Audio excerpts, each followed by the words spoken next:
Ladies and gentlemen, the chairman.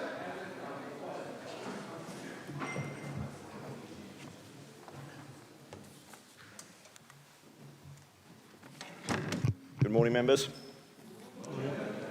Unfortunately, our regular minister is off sick today. He's poorly with a cough and a cold. Our good friend Mike has agreed to stand in. Mike is a lay preacher. Mike Wilcox is a lay preacher, and he's agreed to stand in to lead us in prayers this morning. Mike Wilcox. Good morning, Chairman. Good morning, all. Let us pray.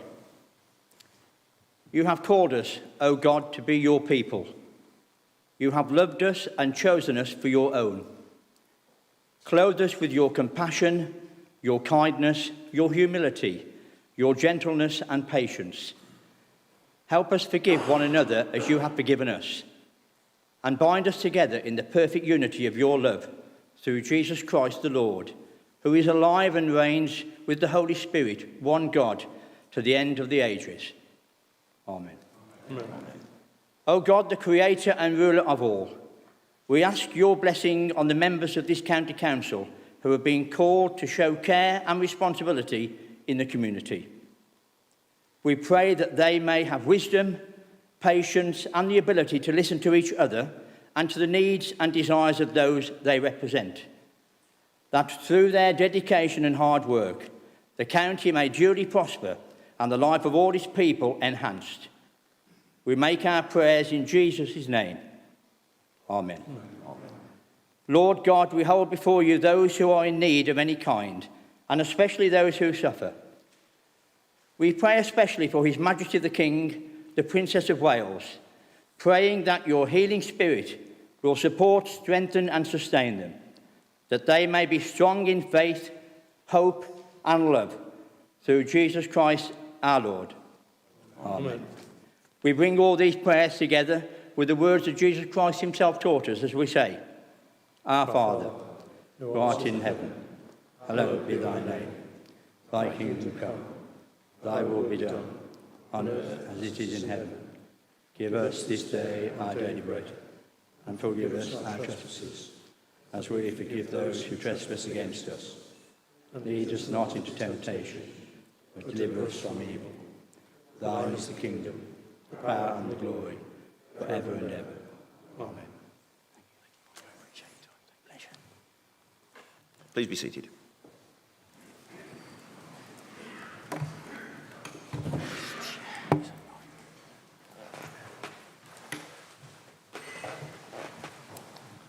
Item one on today's agenda is the election of the chairman of the County Council. May I have members' nominations for the election of the chairman of the County Council? Councillor Jeremy Pert. Good morning. It gives me great pleasure to nominate the councillor for Hednesford and Rawnsley, Councillor Phil Hewitt, who has been an excellent, hard-working and effective councillor and chair as the chair for the ensuing municipal year.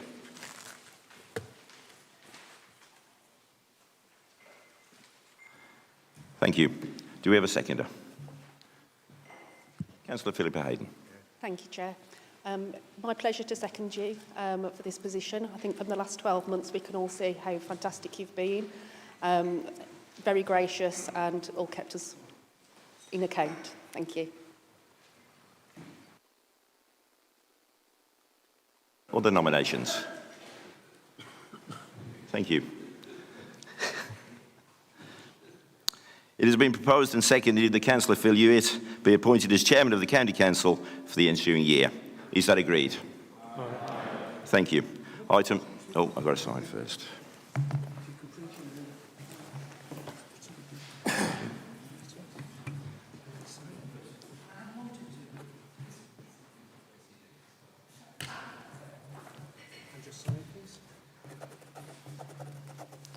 Thank you. Thank you, Mike. Item 2 on today's agenda, apologies. Oh, sorry, before I start. My apologies. Can I just say thank you for the trust that members have placed in me. Thank you for Jeremy for nominating me and for Philippa particularly for seconding me. It's been a real and genuine privilege to be chairman over the last 12 months. and I feel it's just as much a privilege to be chairman over the forthcoming months representing this council and Staffordshire as a whole. So thank you so much for your trust in me. I'm truly humbled. Item 2, apologies. Are there any apologies for absence?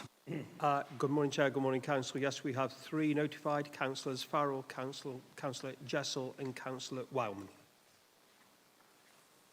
Are there any further apologies? Moving on to item 3.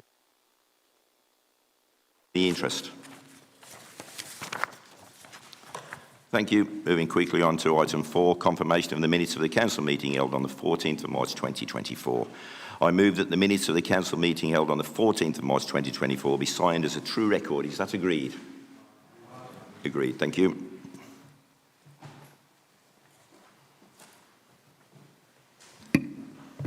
Please.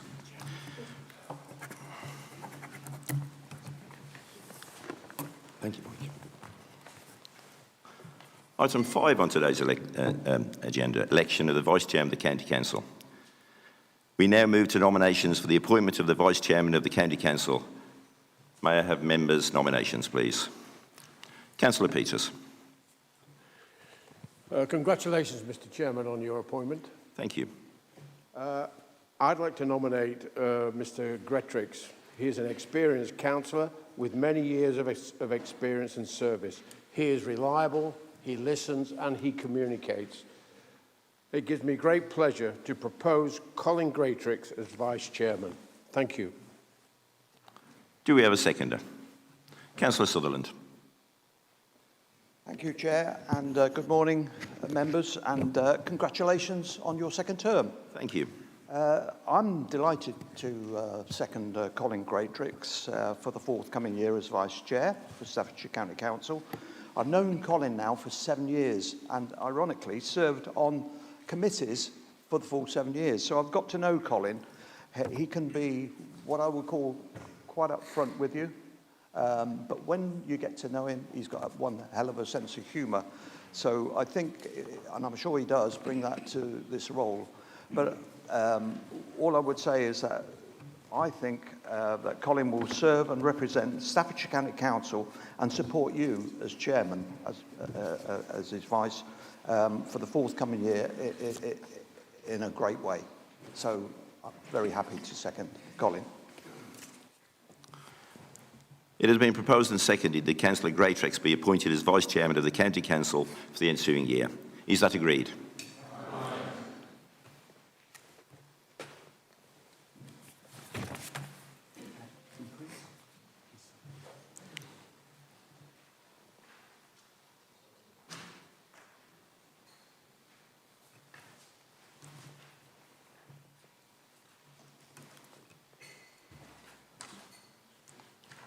I'll give Councillor Gretrix the opportunity to say a few words. Thank you, Chairman.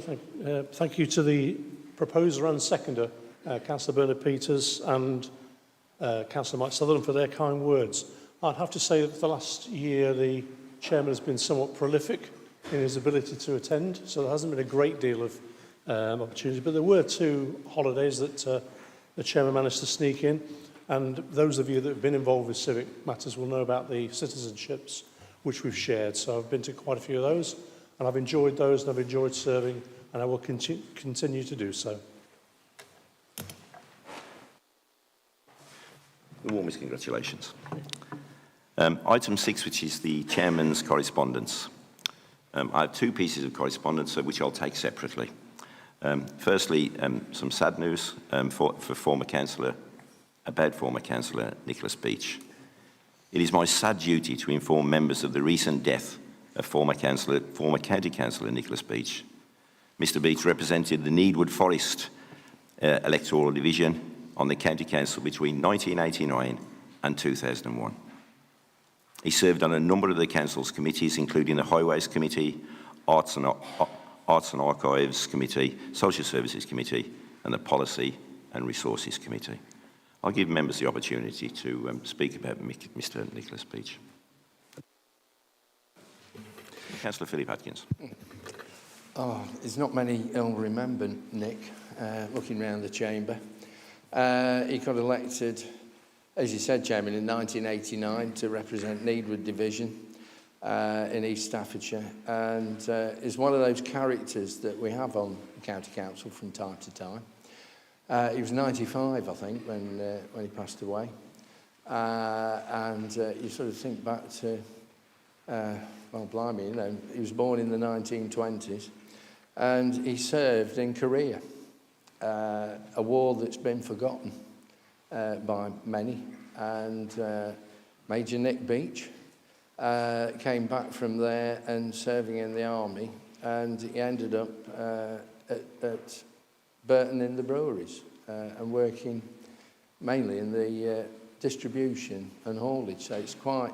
I went through Burton last night and I wondered what Nick would think of all the distribution centres and the lorries that are going up and down Centrum Park, which wasn't there when he started work.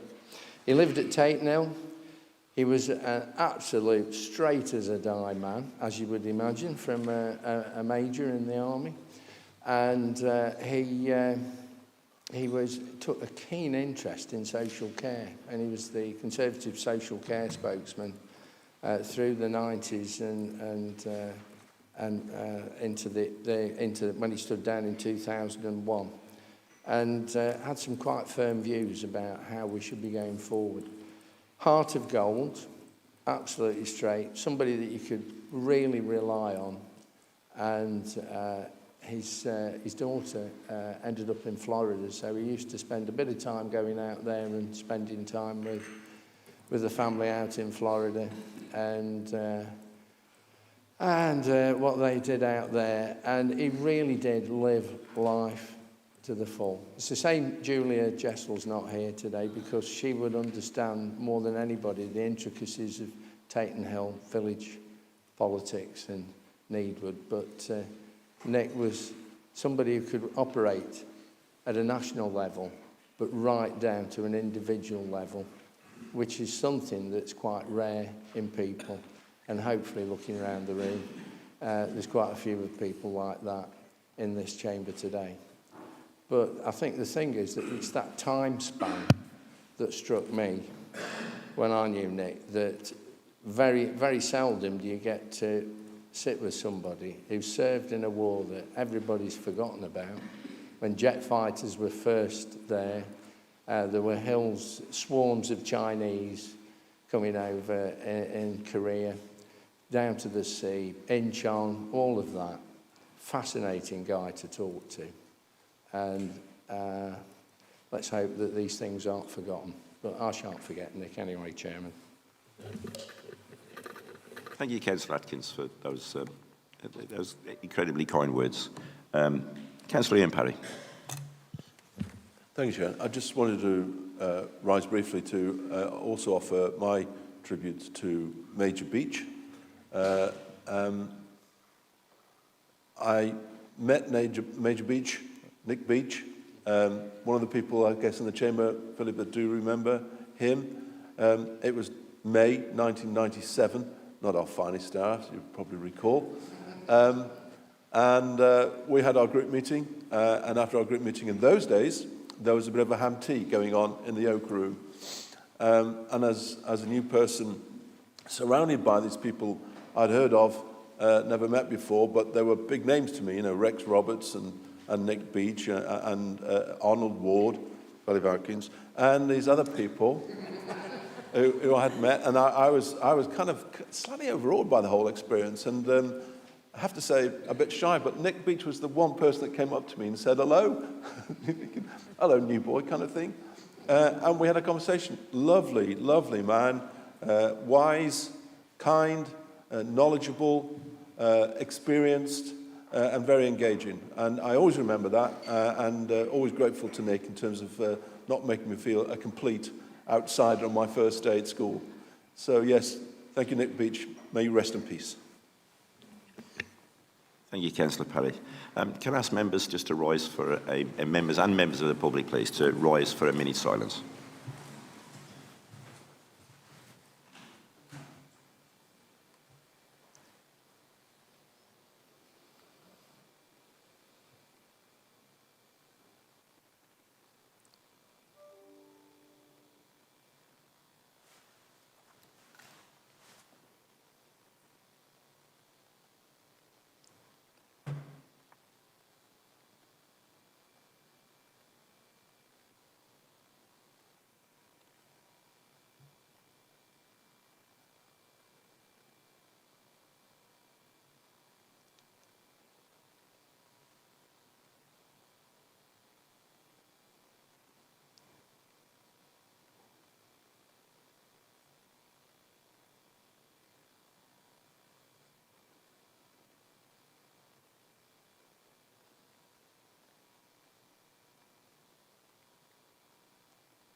Thank you.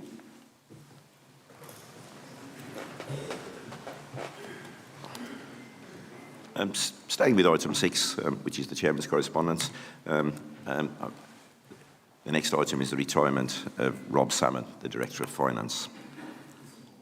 As members will be aware, after 38 years as Staffordshire County Council, Rob Salmon is retiring in June of this year. Rob joined us as a clerical assistant in accountancy in 1986 and has built a fantastic career here. After working his way up in a range of roles, Rob is currently the Council Director of Finance and Section 151 officer. Rob has been instrumental in helping us handle the pressure of local government finances and has just delivered an excellent 5-year plan. I'm sure that members will wish to join me in sending Rob the Council's very best wishes for a long, happy and healthy retirement. We don't normally take, during Chairman's correspondence, we don't normally take speakers, but on this occasion we're going to break that protocol. And I'm going to call Councillor Ian Parry and anybody else who wants to speak and talk about Rob. Thank you. Thank you, Chair. This is a day I didn't think I would witness. I mean, look at him. He's far too young to retire. How can this be? He's even got a new puppy and a grandchild on the way. Is this the time to retire? I asked myself. But so it has. So it has come. And Rob will be leaving us next week. It's going to be a different place without him. It's a unique career in a sense. If not a unique career, it's a pretty much an endangered species these days of somebody who joins an organisation at the very bottom rung of the ladder and spends the entire career there, working their way up vertically to reach their very top rung and then exiting. I mean, that is the way to do it. That's class, isn't it? That is the way to run a career. And so we have this in Rob with all of that experience that has been brought to bear. And Rob has been here through, and not always kind of at the top of the tree, but in that top management structure through some of our most difficult times and our most challenging times of all those things going back over the last decade, of all the things we've had to do to make this place into a stably financial place, all those difficult decisions, and all the sound advice that we've had to take from our financial team, including Rob, and more recently, totally Rob, has been magnificent. We've been so lucky with that. We do like homegrown, and Rob and others in our team have been homegrown talents and have done great work for us. The Salmon family is a family business here in Staffordshire County Council. Wife, daughter of all worked here. And this is the end, therefore, of the Salmon dynasty today, I'm afraid. There ain't no more, unless grandchild decides to, fancy a career in local government and wants to join in his or her mum and grandparents' steps. Salmons are very enduring creatures, aren't they? They've travelled long distances. They travel long distances. They know how to get upstream. They're mysterious. Who knows what they get up to sometimes when they've been leaping through those weirs and swimming in those quiet little pools. Who knows what they've been up to? But they're so enduring. They're so prized. These are the things that people want to hook out the water. These are the things that people prize and try and steal from us. But they didn't. Our salmon kept going. Reached the top. The prize of the whole thing. But here's the thing, folks. Here's the thing. Our salmon isn't a fish. Our salmon's a squirrel. Our salmon's no fish. Our salmon's squirrels like no squirrels ever before. We have a balanced 5-year plan. We have a balanced budget. We have some challenges. But I know Rob the squirrel has got it all under control, nicely under control. And I have terrific, total confidence that that's the case. He tells me almost everything. So And the things he doesn't tell me, I probably don't want to know anyway, because it's probably not good for me, but does a fantastic job for us. It's been an absolute treat and pleasure to work with Rob. Good fun, totally professional, an absolute asset to this organisation and to the people of Staffordshire. Rob, thank you very much indeed. Thank you. Councillor Charlotte Atkins, would you like to follow that? I'm not sure I can follow that, but I have to say that it seems to me a bit dangerous that Rob Salmon is retiring. He's been here from the year dot, and if anyone knows where the bodies are buried, he does. And if he doesn't know, the rest of the family will know. So it seems to me that if he's retiring now, what is it that we don't know, which he knows? Because it seems to me that if he's going now, then why? Because as has already been said, he's far too young. He's got his life ahead of him. Why is he leaving the county council at this point? Is it a rat leaving a sinking ship? I hope not. He doesn't look as if that's the case. But no, more seriously, Rob has been incredibly professional. He's always been willing to give our group advice and has always been, sterling support to explain the intricacies of the budget, to lead us down the right path. And I'll be sorry to see him to go, but very pleased that he's made the decision to go when he's got his life in front of him and he can enjoy his retirement and enjoy his new grandchild as well. So all the best to you, Rob, and hope everything goes well. Thank you. Ably followed. Can I just also say, Councillor Atkins, it's lovely to see you back in the chamber and on your feet again. Mike Sutherland, it's your turn to try and outdo the two warmest speeches that I've heard about somebody. So over to you, Councillor Sutherland. Thank you, Chair. And how do you follow what's been said already? I named Rob a legend in his own lifetime, and I'm convinced after what I've heard this morning, you definitely are a legend in your own lifetime. Now, you've served this council really, really well. I can only talk about Rob since 2017, 2018, really. And I remember when I took on for finance, it was Andy Burns. That was the finance director. And I used to have my briefings with Andy, very professional, always laid out. And it was a bit tough to divert away from the agenda. But I remember the one thing he said to me on a moment, he said, when I said, look, you've obviously got a good team, and I've met some of them and what have you, but who's in your absence, because in fairness at the time he was shooting around the world a little bit with another role he'd got, he said, my right-hand man is Rob. Now, actually, I haven't met Rob too many times other than say hello. So I thought, right, he's my go-to guy. And I'm delighted to say, from the day that I sat with him to the day that I finished in the role, he was superb. So you are a legend in your lifetime and my lifetime. I'll give you an end-of-year report because I was asked by another finance guy for another council. So how'd you get on with Rob? And I've written it down. Good listener. He's prompt with his responses. He's a balanced budget man. Very prudent, but listens, is open to options. Now, the downside is he's a bloody Stoke City fan. But having said that, I had a great cup of tea moment with him when I said in 1975, when I moved here, I had the honour of 2 seasons at Stoke. And not only that, I had some old boy Chelsea guys come up, and we reminisced about that and some of the great sides that were there. So, Rob, thank you for all the support that you gave me while I was in the portfolio. And if I may, thank you for what you've done for Staffordshire County Council. Thank you, Chair. Councillor Philip Atkins. Yeah, thanks, Chairman. Robert, yeah, you started a year before I did. Frightening.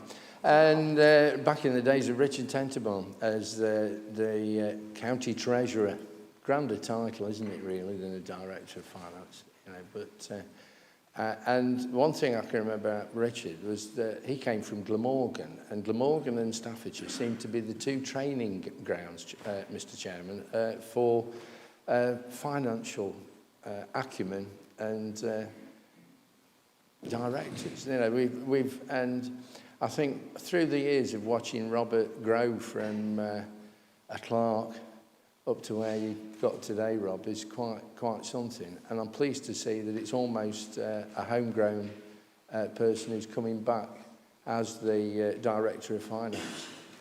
And so I think it won't be a loss, because I'm sure that Rob will be helping out some organisation balance the books somewhere. And if he isn't, anybody listening to this webcast, he's very good. And he lives in Staffordshire, so get in touch with him. And I think that's really key to the County Council, just to reassure Charlotte, you know.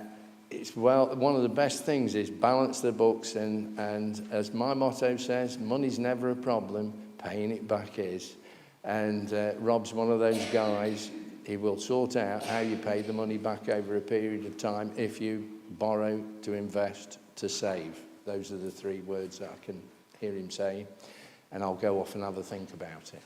So, enjoy retirement, Rob. Well earned. Councillor Caroline Trowbridge. Thank you, Mr. Chairman, and congratulations for you next year, Mr. Chairman. Rob, I absolutely want to follow what everybody else has already said, but from the Audit and Standards Committee, I want to thank you. You've always been there, absolutely rock solid, but the one thing that hasn't been said that I do want to say is that the team that surrounds you, you have built just the best team, and they all work exactly like you. They're absolutely solid and keep this council solid. So from the bottom of my heart, I do want to thank you for what you're leaving behind, and absolutely no-brainer, baby and a puppy to a computer. Enjoy your retirement. Councillor Alan White. Thank you, Mr. Chairman. Difficult to follow Councillor Parry. Don't intend to even try. I think when it comes to people's retirements, I suppose, two questions that people will invariably ask of someone towards the end of their career. For people who you feel are going too soon, you tend to ask, why are you going? And that's been the theme of the questions this morning. For people who perhaps overstayed their welcome, behind their back they tend to be going, when's he going? Rob, I can assure you there's been no when are you going. As you can sense from this morning, it's all why are you going? Rob and I first came into contact with each other 15 years ago when I became a county councillor on the Audit and Standards Committee. And as Rob has come up the ranks, I've seemed to move alongside him. So we've been together as a sort of working together for a full 15 years of my time here, and I'm very grateful for your wise advice. I think one of the things that I just want to touch on that perhaps others haven't is that running a council is, as you all know, because you all have to vote on the way we run our council, is a difficult business. We lay out a set of objectives, and we want to achieve those objectives over the period of the term that we're in office. The challenge to achieving those objectives is making sure we have the money to do so. And as government starts to reduce the amount of money, we have to think about different ways in which we can achieve those objectives. Rob has been an outstanding facilitator of achieving our objectives. Sometimes we want to do things, and we all turn to Rob and say, can we do it? And he goes, I'll have a look. And most of the time, we can find a way of making things happen. Some of the times, not so much. The other thing that Rob has brought us is a rigour and discipline on the way we manage our finances.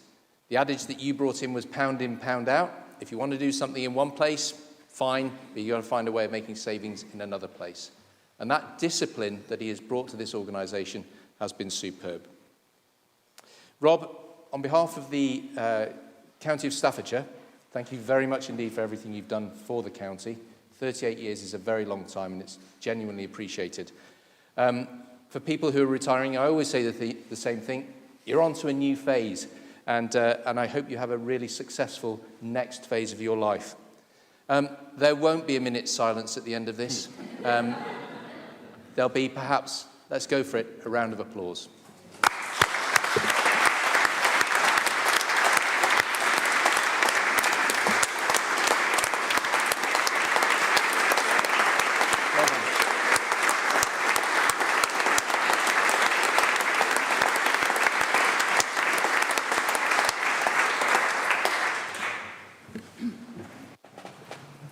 It's fair to say that Rob is now suitably embarrassed. Enjoy your retirement, Rob, genuinely so.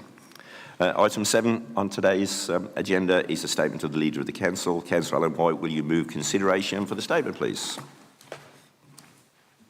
Mr. Chairman, I move consideration of the Leader's statement. We move to Leader's statement. Item 1 is Staffordshire means back to business. Councillor David Smith. Thank you, Chairman. You could feel a slight touch of depression when you look at the increase in the number of applicants. But when we look across the divisions and you look at the good things that we've got that are happening, I was very, very proud last week to have welcomed the chairman to my division where he planted the 500,000th tree, which was quite an occasion. But he took the opportunity at the same time to visit a company that in the last 18 months has increased its work staff with high-paid jobs by 160.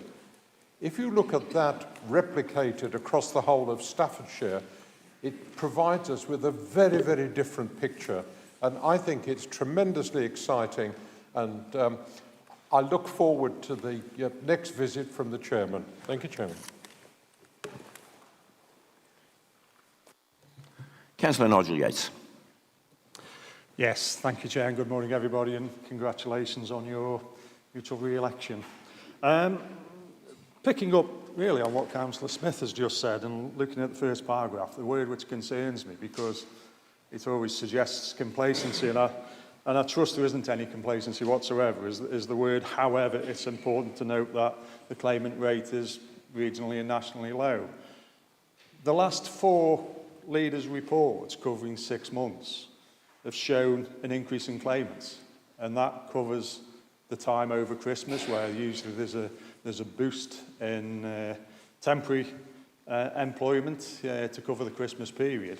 Yet the claimants have gone up steadily and consistently.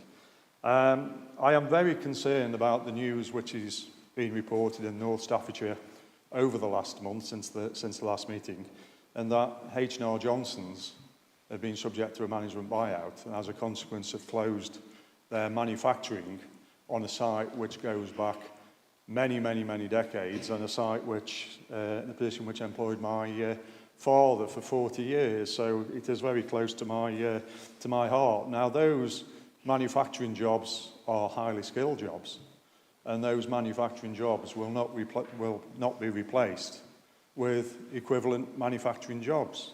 And I do take, not so much issue, but I raise the point about the really encouraging to see that recent logistics developments. Yes, I think that's absolutely fantastic. But the problems with logistics developments, excuse the pun, they are transient developments in some respects. And it's very easy to build a warehouse and fill it up with fast-moving goods to move from one point to another. It's also very easy to move that warehouse somewhere else. And again, very sad news in the last month in North Staffordshire is that the Maersk-operated operation on behalf of Staffordshire company, world-renowned company JCB, is closing their world logistics site in the Chatterley Valley and moving it closer to East Midlands Airport. The reason being, it's a bigger warehouse. I hope the reason being is that the transport connections in North Staffordshire aren't good enough, because we've had improvements on the A500, we're developing the A50 growth corridor, which was mentioned at length last time. We're very close to the M6. We're very close to the airport. My concern is that if their real reason for moving is because of moving primarily to a larger warehouse, that's absolutely fantastic news that they're expanding and growing, and we obviously applaud and know that. But it is disappointing news that that's going to be in the East Midlands area, outside of Staffordshire, and we've lost potentially 200 jobs as a consequence of that. I am concerned that the north of the county, certainly my division, obviously Stoke-on-Trent is Unitarian Authority, but that is the lead employer. And it is still the lead employer for Biddulph and Biddulph North, which is the division I represent. And I do know that we're struggling to develop industrial land in my division, in the wider Biddulph area. And it is important that the council takes on board these issues which we've got in the north and looks at ways that we can actually promote and encourage new start-up businesses and business growth and attract people to that area. And I do accept that there's got to be liaison with the leadership board and the panels associated with Stoke-on-Trent. But the north of the county has always been a manufacturing powerhouse, and we do really need to enhance and encourage the skills up there for the sake of this generation, who is obviously struggling, and future generations to come. Thank you. Councillor Asfar. Thank you, Mr. Chairman. Start by congratulating yourself and the Vice Chair on the reappointment for the coming year. Just like to endorse the leader's statement and congratulate Burton and South Derbyshire College's new facilities that's been created. Being a member of the Burton Town Deal Board, I've visited these new facilities, and by investing in education and upgrading our facilities, we're laying the groundwork for a brighter future for the students of our town and for our region. Moreover, the revitalisation of these facilities plays a significant role in the regeneration of our town centre. It breathes new life in Burton-on-Trent, attracting talent, fostering economic growth, creating vibrant, dynamic environment that benefits everyone.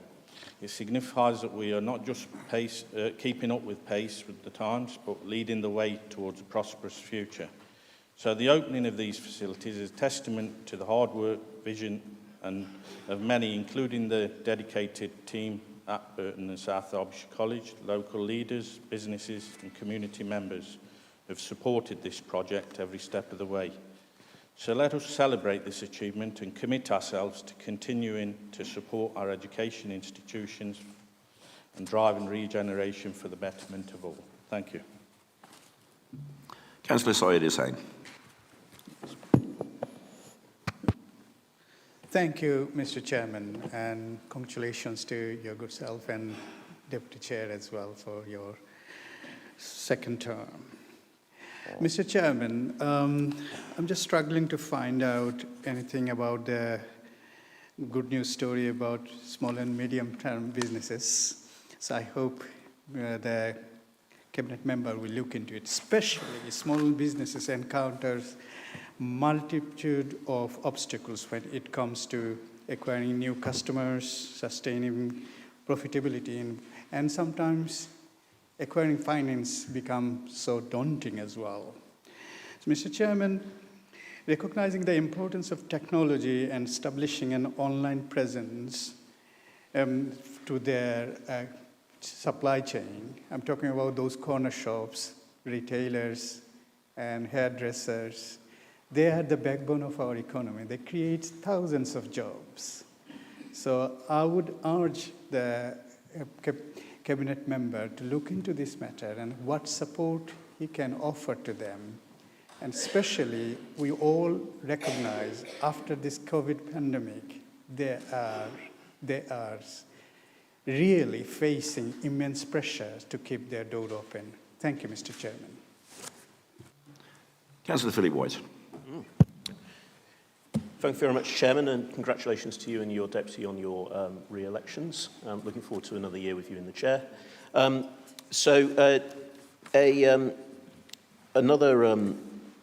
update regarding business, which talks about the trends, both locally and nationally, in terms of employment.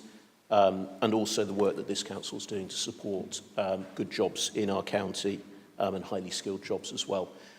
Regarding the statistics, yes, we've been tracking the national trends. As we should all know in the room, the biggest influencer on employment rates and universal credit claimant rates at the moment is interest rates.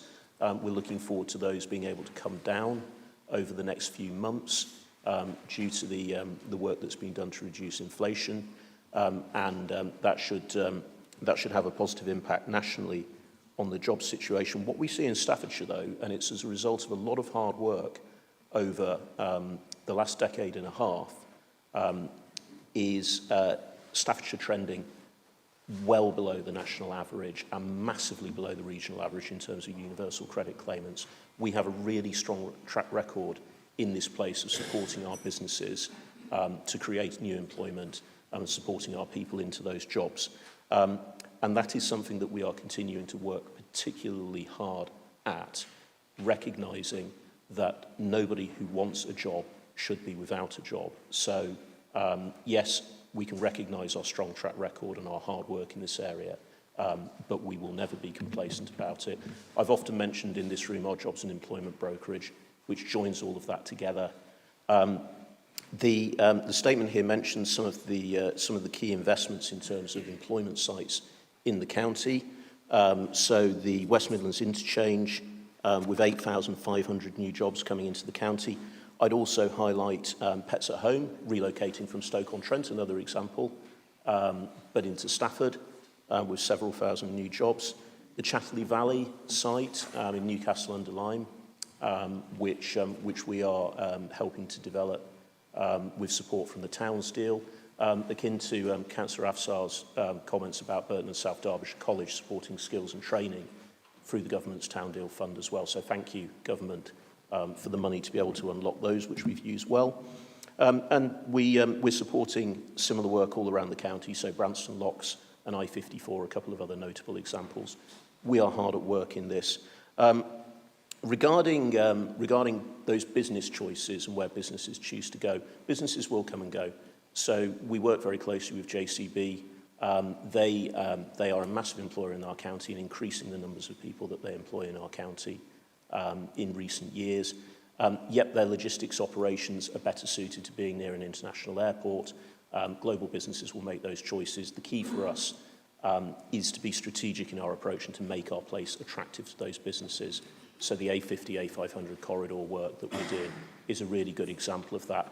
I'm sharing a platform with a director from JCB to talk about exactly that next week at the UK Real Estate Infrastructure and Investment Forum in Leeds, the new and less sunshine-filled version of MIPIN, which I'm pleased to say all 8 of our district and borough councils are attending with us. And on finally to districts and boroughs, Councillor Yates, you mentioned the Moorlands. I was delighted on Tuesday to, for the first time since the new Labour administration took over in the Moorlands, to attend a Moorlands Growth Board meeting. We've been really keen to get that back going, and it's great that your council is back doing that again. Hopefully your colleagues will have reported back it was a really productive meeting. We talked about enterprise space, an area where, by the way, Staffordshire had the highest number of business startups last year that we have ever had since we started recording them, to the point about SMEs. But we also talked about unlocking major investment sites in your area as well. So hopefully asked and answered. Moving on to item 2 on the leader statement, the capital programme for schools 24-25. Councillor Philip Hudson. Thank you, Mr. Chairman. Congratulations again on your appointment for this next year. I very much welcome this item on the council business. I, as you know, work in education, albeit in Derbyshire. I specialise in working with special educational needs children, so I welcome this capital programme for schools. And it was great on Tuesday to go to Uttoxeter to allay the fears of residents there about the number of student places that we have in Uttoxeter for our people. There seems to be some false information going around that because we're building new residential premises in Uttoxeter, there won't be enough places for our students to go to school. Well, that's untrue. We've got a new First School in Bramshaw Meadows, our 2 middle schools in the town. One is expanding slightly, Oldfields, but both schools have the capacity to expand if we need to. And Thomas Allane's, which is our high school, there are 300 students under PAN, so they have the capacity to take students now if people want them to go there, but there's also space on that site to expand if we need to. So in Uttoxeter, there's no need to worry about getting your children educated. We have very good schools. We have the capacity to take on more students, and so please don't worry about that. And I know that the education people in the county do monitor the number of student places that we're expecting in the future, and I've spoken to Councillor Nigel about it many times. I also think it's very important to integrate students with special educational needs into mainstream education, and I welcome the extra spending and funding that will be available to deliver that. So thank you, Mr. Chairman. Councillor Charlotte Atkins. Thank you, Mr. Chairman, and congratulations on a well-deserved second term. Quality of school buildings is absolutely vital, but the present capital programme really doesn't help towns like Leek, where there are presently 2 high schools and falling pupil rolls. So it would be far more efficient to have a new school on one site to free up the 2 existing sites. Both present schools have challenges with their buildings, and at the moment one school has a very, very low roll. But the present capital programme really doesn't facilitate the building of a new school, freeing up the other 2 sites to make it a far better educational experience for our older pupils. And I would hope that in the future that would be sorted out, because it really doesn't enable the best education experience for Leek pupils. Councillor Anne Edgler. Thank you very much, Chairman, and congratulations both on your appointments. And with your permission, I would like to mention SNAP. We talk about special needs in this part of the agenda, so I'd like to mention that it's a special needs adventure playground in Cannock. It is a playground for children with special educational needs and disabilities, and I visited this with my mental health hat on a few weeks ago. What a fantastic playground, especially for children in wheelchairs. I would like to hope, Chairman, in the not too distant future we could find the money to expand these playgrounds throughout the county. It is sad in one way that we need these, but we need to look after these children that desperately need our help. God bless them all. Thank you. Councillor Nigel Yates. Yes, thank you, Chair. Firstly, what I would like to say is I welcome the additional funding which is being directed towards SEND provision.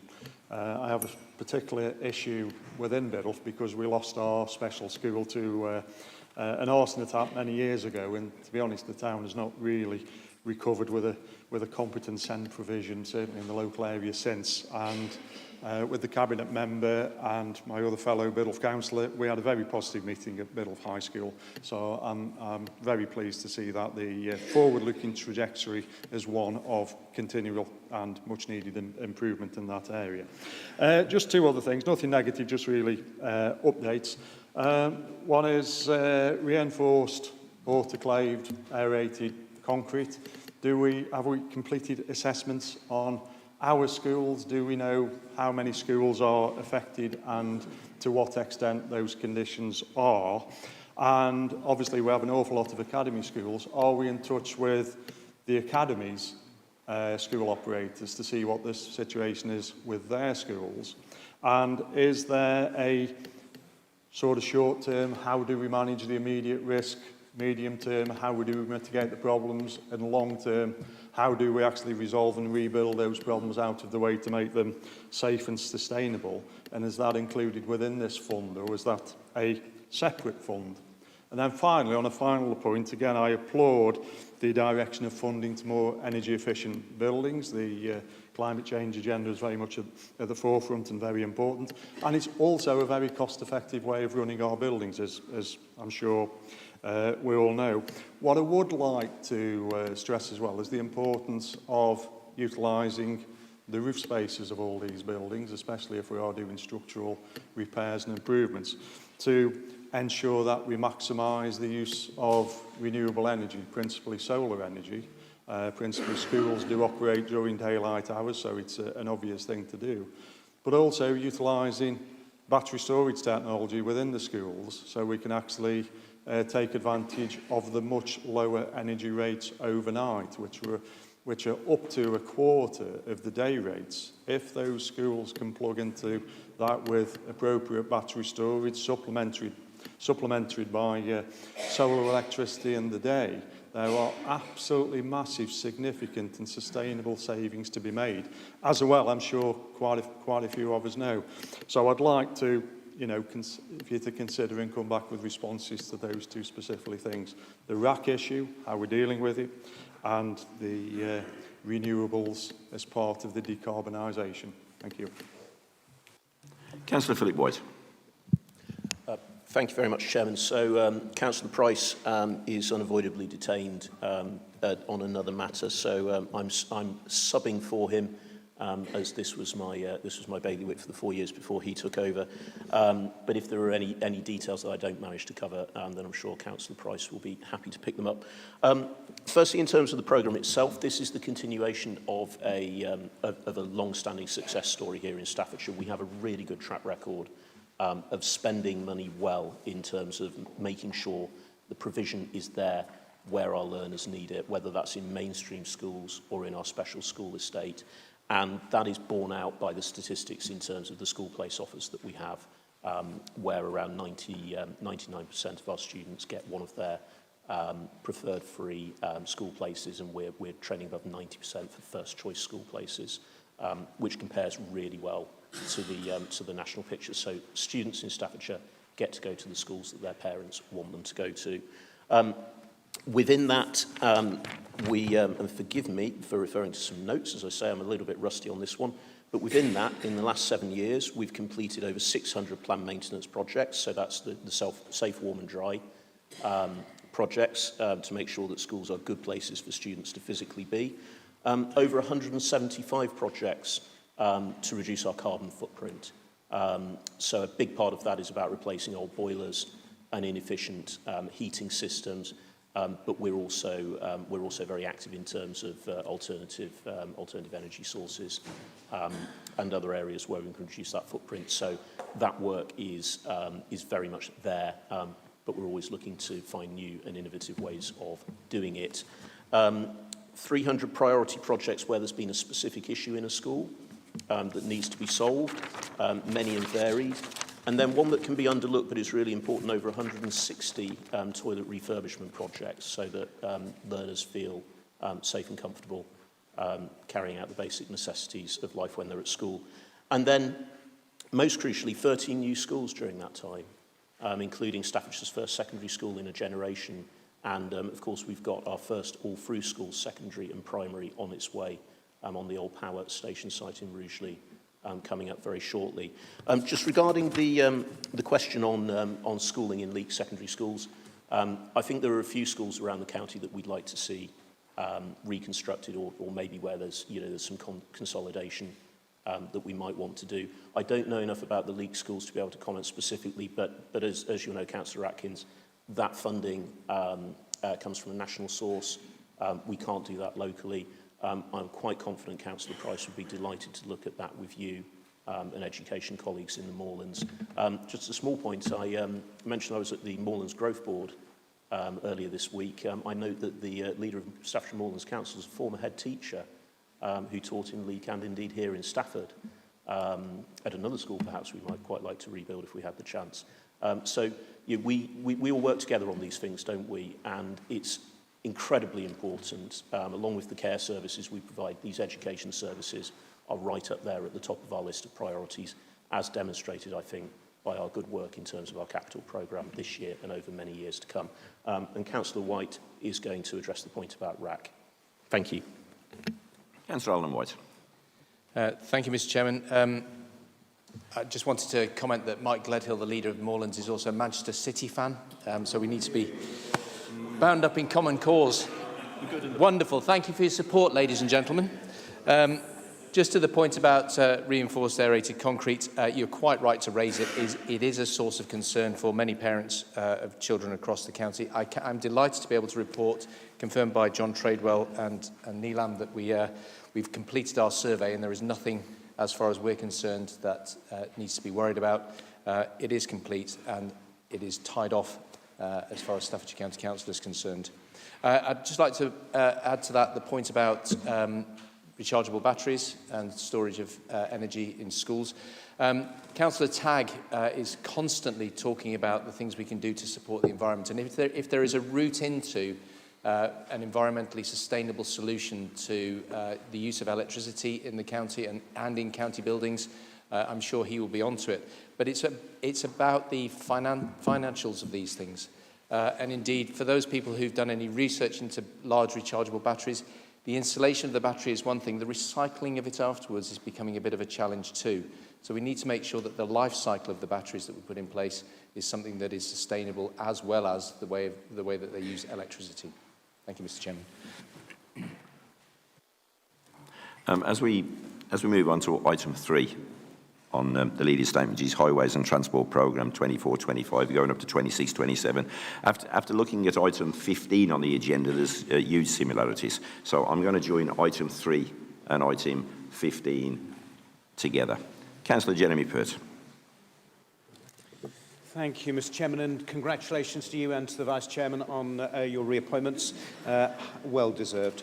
I don't want to be parochial, but I did want to thank the Cabinet Member for Highways for putting in £200,000 into fixing the A519 between Coates Heath and Millmease at the peak of the winter. And if you remember, it was the wettest winter in 130 years. So at the peak of that, we put in £200,000 to repair the road. And I sincerely wanted to thank you for that. But I also hope that you will look at the rest of the road in that area and bring it up to the same standard at the earliest opportunity, please. Councillor Gillian Pardesi. Thank you, Chair. Chair, I might have got this wrong, so I'm happy to be corrected. But my understanding is that our individual budgets within our divisions have been reduced from 30,000 to 20,000. But irrespective of that, and assuming nobody in this chamber is a climate change denier, Chair, if anything, this is a plea to increase our budgets within our divisions. If we acknowledge that we're getting more rain, more flooding, it's causing more issues with damage to our roads and with drains. So, Chair, we really, in my opinion, need to consider additional funding to take that into account. Thank you, Chair. Councillor Keith Flunder. Thank you, Chair, and congratulations on you and the Vice Chair's re-election. I just thought I'd take this opportunity just to introduce myself in my new role as Cabinet Support, and I'm looking forward really to working with Councillor DeVille and Councillor Pritchard over the coming year. We are trying our best to try and find out the best way to go forward with highways and how to deliver those highways plans.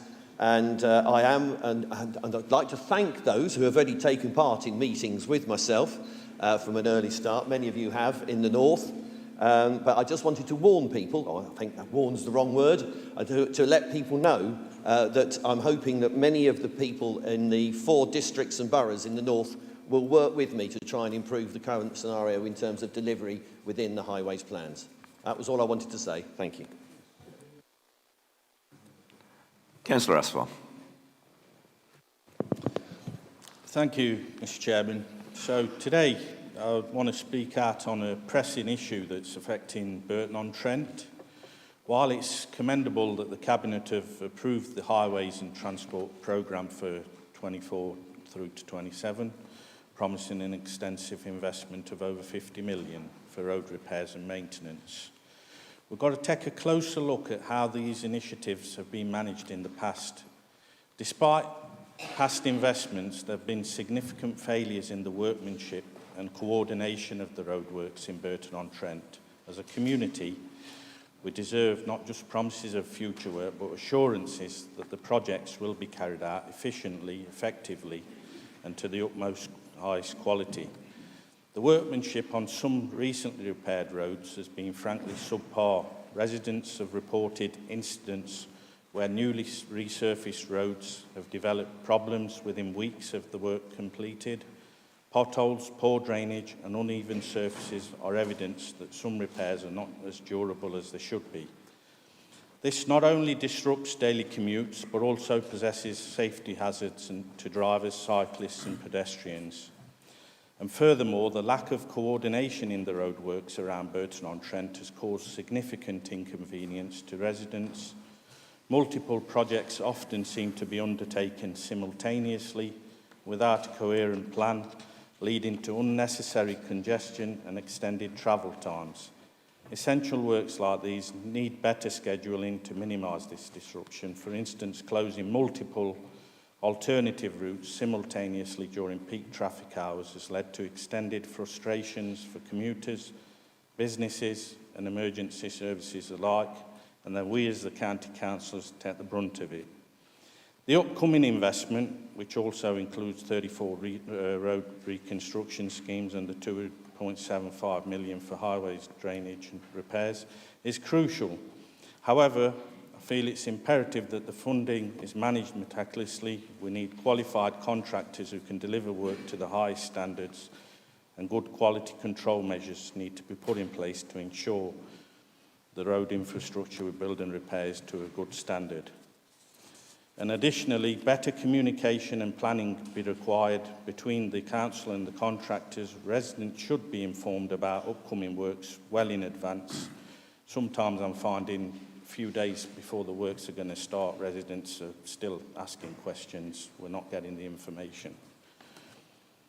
And clear timelines and for the expected durations and transparency to help manage these. So in conclusion, whilst I support the Highways and Transport Programme, I urge the Council and Cabinet member to learn from past oversights to ensure that this new wave of investment genuinely leads to improvements in our road network rather than repeating the mistakes of the past. Thank you. Councillor Anne Edgeler. Thank you very much, Chairman. Highways.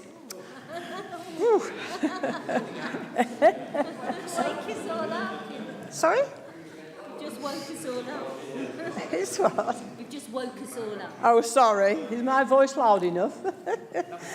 The A34 into Stafford has been a long time coming. But I'm pleased to say the work will begin on the A34 Weeping Cross Radford Bank area in July. The work on the road will continue right into town on the Lichfield Road. It will take approximately 9 to 12 months to complete and cost, I believe, £6 million. And in Councillor Pardarcy, this covers part of your area as well, leading into town. I'm working closely with Highways to try and minimise disruption. In fact, I have a meeting in the morning regarding the Windsor Road area around Aldi. I will keep residents informed of the work as the work progresses. It won't be easy, but it needs to be done. We've complained long enough. Thank you, Highways, for getting this organised. And watch out, Keith, I'll be on your back. Thank you. Thank you very much, Chairman. And thank you, Councillor Edgeler. You made us all a little nervous there, didn't you, with such a declaration. Councillor Nigel Yates. Yes, thank you, Chair. Firstly, I'd like to state my appreciation for the work which is being carried out on Biddulph North Division. Not before time, as hopefully the Chief Executive can testify, and a recent study tour which he took with me of the Highlands of Staffordshire, where we're having some significant problems, certainly caused by the excess rainfall which we had over winter. I think both myself and our new Cabinet Support member have very much suffered from that. We've had very little frost, but the frost which we've had has been compounded by the amount of water which has been coming through the drains and roads network. So we have suffered from threes for. But I will say is that the programme for this year, which has just started, is making significant impact on getting things up to date and getting things sorted out properly. What I will say is a slight caveat, because those of you who are familiar with social media, you seem to be damned if you do and damned if you don't. Well, I'd rather be damned if I do than not be damned if I don't. But the reality of it is, which I think would help, and the one thing which is missing, because we all know is that the road crews are precious. We all know that they're moving around the county and they're doing one job and another. We all know is that it's a little bit uncertain when you start digging something, what you find underneath and what you need to do to resolve and repair. Sometimes there's a degree of slippage on the timelines, which are stated. So you get these fantastic boards which come up to say, this road will be closed in 7 days from this date to that date. 7 days come and pass. Tumbleweed goes down the road. People complain about, I thought we were getting these potholes done. Then completely unannounced, without any fanfare or trumpeting, a road crew come up, and I get reports, instant reports coming through, as I'm trapped in my house, I can't get out. What are you doing, having the audacity of repairing these roads? I think we just need to get that communication sorted out. And if it's one message which we need to get across, and you appreciate what I'm saying, Councillor Flunder, is that we need to do that sort of beforehand. And I know as councillors we get forward notice, which is for the traffic orders months ahead. I know that we try as best to get those out and put them in the press and put them whatever.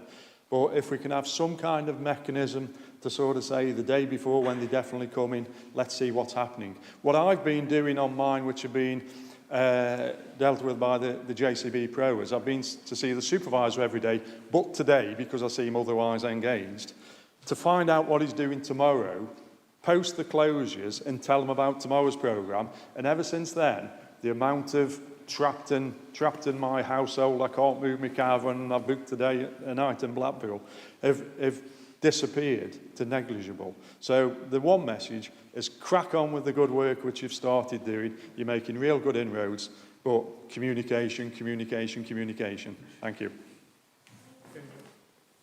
Councillor Paul Snape. Thank you, Mr. Chairman, and congratulations to you and the Deputy Chairman. I was going to answer what Councillor Avatar had just said, but I think Councillor Yates has said most of it. Councillor Avatar was talking about lack of communication. Well, as Councillor Yates has just said, we get notifications on a regular basis when the road's going to be closed and what's going to happen. And it's our job as a county council, let our residents know what's going on, whether by Facebook or whatever it is. That's their road in their district, their area is going to be closed. We know how much extra money has been put into our county by the Cabinet to have our roads done. Yet we still get people moaning the road's closed. We can't have it both ways. So I do support what Councillor Yates has said, that the county is working so hard to get the roads completed. We're accounting for a balanced budget. We're putting money into it, as it's a thing that everyone talks to us about. I mean, perhaps nationally it's immigration, but as a county, it's the roads. When I speak to people, it's what always comes up. So can I thank Councillor DeVille, his little team, and the highways across the whole county for what they're doing. But it is down to us as well as county councillors to ensure it's all communicated to our residents and not then blame other people for it. Councillor Ian Parry. Thank you, Chair. I seem to have spent most of my time since Christmas apologising to people, as I'm sure most of you have as well. And it raises the fact, doesn't it, that roads are the thing that affects everyone, no matter how old you are, no matter where you live. It's something which is essential to all of us. And so when they turn out to be in a pretty poor state, and in some places quite a shocking state, because of things outside our control, because of, not entirely out of our control, but because of the worst winter in terms of wet weather we've seen for over 100 years, the highest level of, the farmers in the chamber will remind us of the water levels across Staffordshire being the highest for 130 years. It's had amazing effect upon the condition of our roads. Something I don't think we've ever seen before, something I've certainly never seen before in terms of the impact that's had on our roads. We're not completely blameless in this. We realise that actually we should have realised possibly earlier that this was the new norm, and perhaps we should have reprofiled some of our work to tackle some of those flooding issues and wet weather issues. We should have worked more closely, perhaps, with landowners on their riparian duties as well, in terms of making sure that watercourses flow and that people do not use our highways as some form of drainage ditch. They're not. They're meant to drain off the highway rather than drain into the highway. And we've seen so much of this kind of probably now outdated approach from everyone, not just the county council, from everyone, and an intolerance of all of that, a massive intolerance of all of that. And I get it. I do get it. We understand, as a council, my cabinet colleagues for highways, led by Mark DeVille, also massively get it. They are living and breathing this at the moment. They're having sleepless nights over this at the moment. They're doing all they can, pulling out all the stops. What they realise, what we realise, is actually this isn't necessarily just about money. Because, this year alone, this is the highest capital programme we've ever had in highways, nearly £90 million. We've put an extra £50 million, and only this week, the League announced a highway recovery programme, the post-winter recovery programme, which will receive additional funding yet to be specified, but will receive yet other additional funding.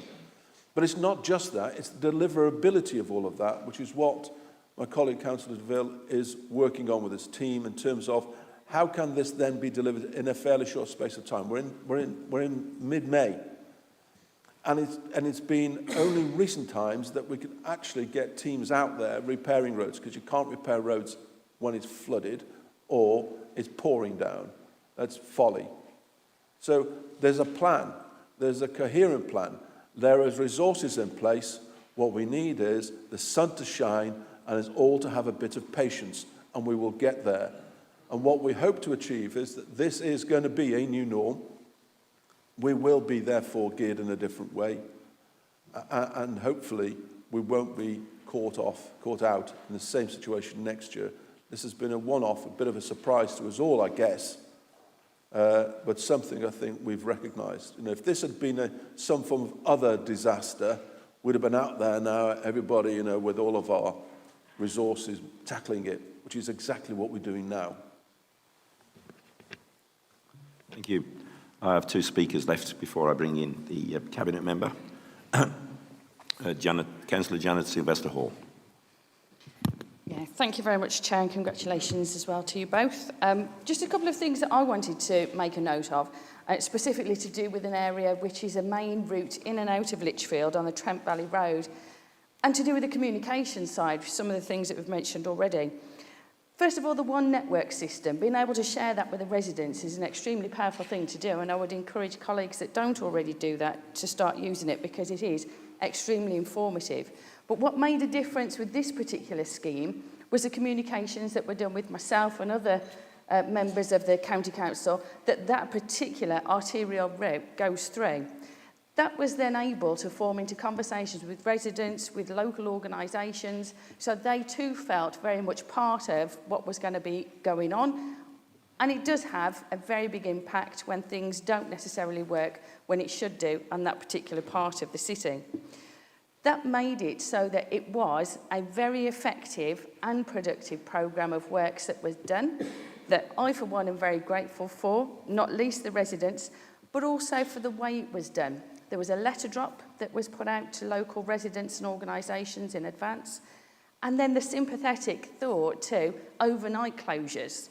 So not only was that work done, but the way it was done is, for my part, commended, and especially for the officers that I think, pardon the pun, went the extra mile to make sure that that was done in the way it was. Thank you. Councillor Philip Hudson. Thank you, Mr. Chairman. It was great to have Councillor DeVille now as the Cabinet member, and also Keith Lunder. We speak regularly, all three of us, and it was great to actually have the Pothole Pro back home in Uttoxeter, where it all began, and it was great. It's a fantastic bit of machine. It digs out the areas of road that we need doing. The only problem is it's the people that fill the tarmac in afterwards that are causing me some concerns, because I now have a big rumble strip down Bramshall Road, which the Cabinet member is aware of, and we will get that fixed. We actually get £7,000 each, I thought, in our DHP budget. I would like more money because it's great, because I'd like to do a lot of local projects on that one. And with communication, yeah, I get the notifications, the parish council get the notifications, they put it on Facebook, so people in Uttoxeter are well aware of when our roads are going to be closed.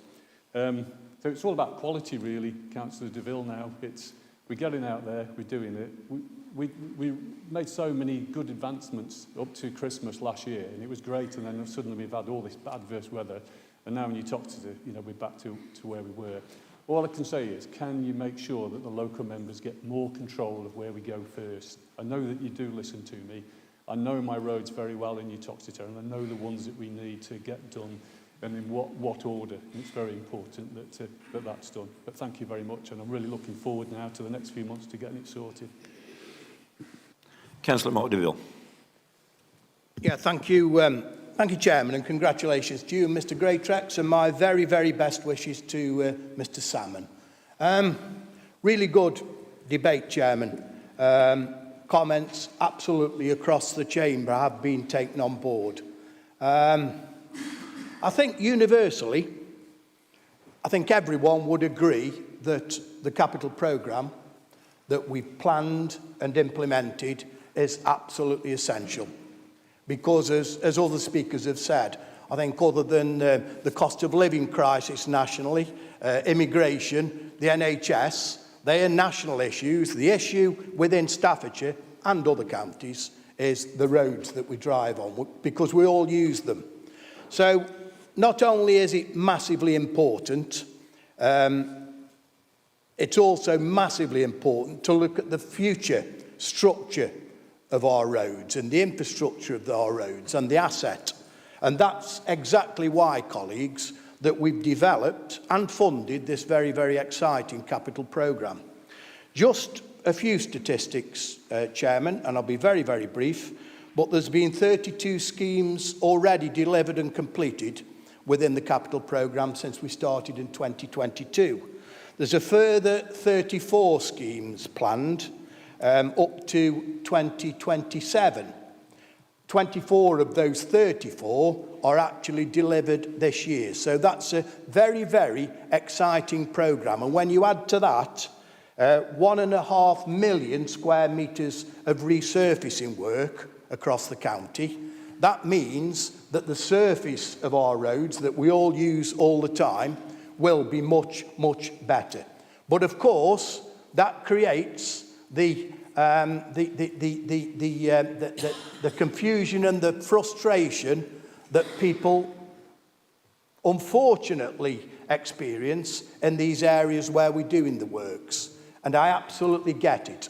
Mrs Pardesi, you're right. All the Stafford members will understand this, and all of the areas across Staffordshire that have had these major projects done will understand this. So, lessons to be learnt. We work really, really hard on communication. We work really, really hard on coordination of these works. And we work really, really hard on the management of these works. Can we do better? I think we probably can. Do we need to constantly look at improving our communication and our coordination? Of course we do. A very, very good point was made that local members know their area better than anyone else. So I think our link and our work with the local members is becoming increasingly important, and absolute guarantee that we will do that. Good example in Mrs Edgela's particular division is communication and prior communication to residents that this work is going ahead. Because residents, 99.99% of them are very, very reasonable people.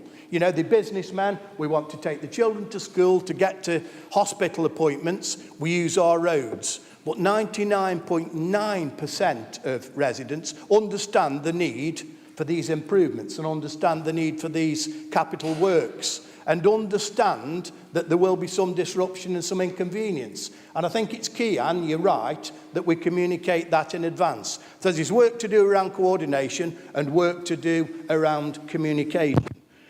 So where we are now, just taking Ian Parry's points, it was the wettest February on record.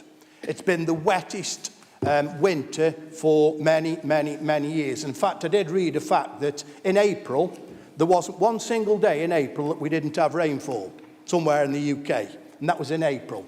So we're up against it. What it's left is a massive task to repair our highways. And Ian Parry's right, we are addressing the winter recovery plan as if it is an emergency, because it is an emergency. What are we doing? We're having razor-like focus on repairing not only Cat 1 and Category 2 defects, we have a really, really good output rate on Category 2 and Category 1 and emergency repairs. The area of real concern are the Category 3, the defects that are deemed not dangerous. Well, some of those have been hanging about for years and years and years, and they fill our mailbox up with dissatisfied customers. When are you going to repair me potholes? So this winter recovery plan is totally focusing on reducing that backlog of defects. And we'll be working very, very closely with all members to do that. These challenges that we face, they don't give me sleepless nights, but I will say that I used to dream of England winning the Ashes at the MCG, or Stoke winning the European Champions League. I now have to say, colleagues, that I've got potholes going round in my head. Do we need to work closer with local members? Of course we do. You know your areas better than I do. Keith Flunder does. Alan White does. We'll be doing that. And together, it's our whole objective across the council to improve massively the state of our roads. And through the capital programme and through the winter recovery programme, that is jointly, all of us, what we're going to do. Thank you, Chairman.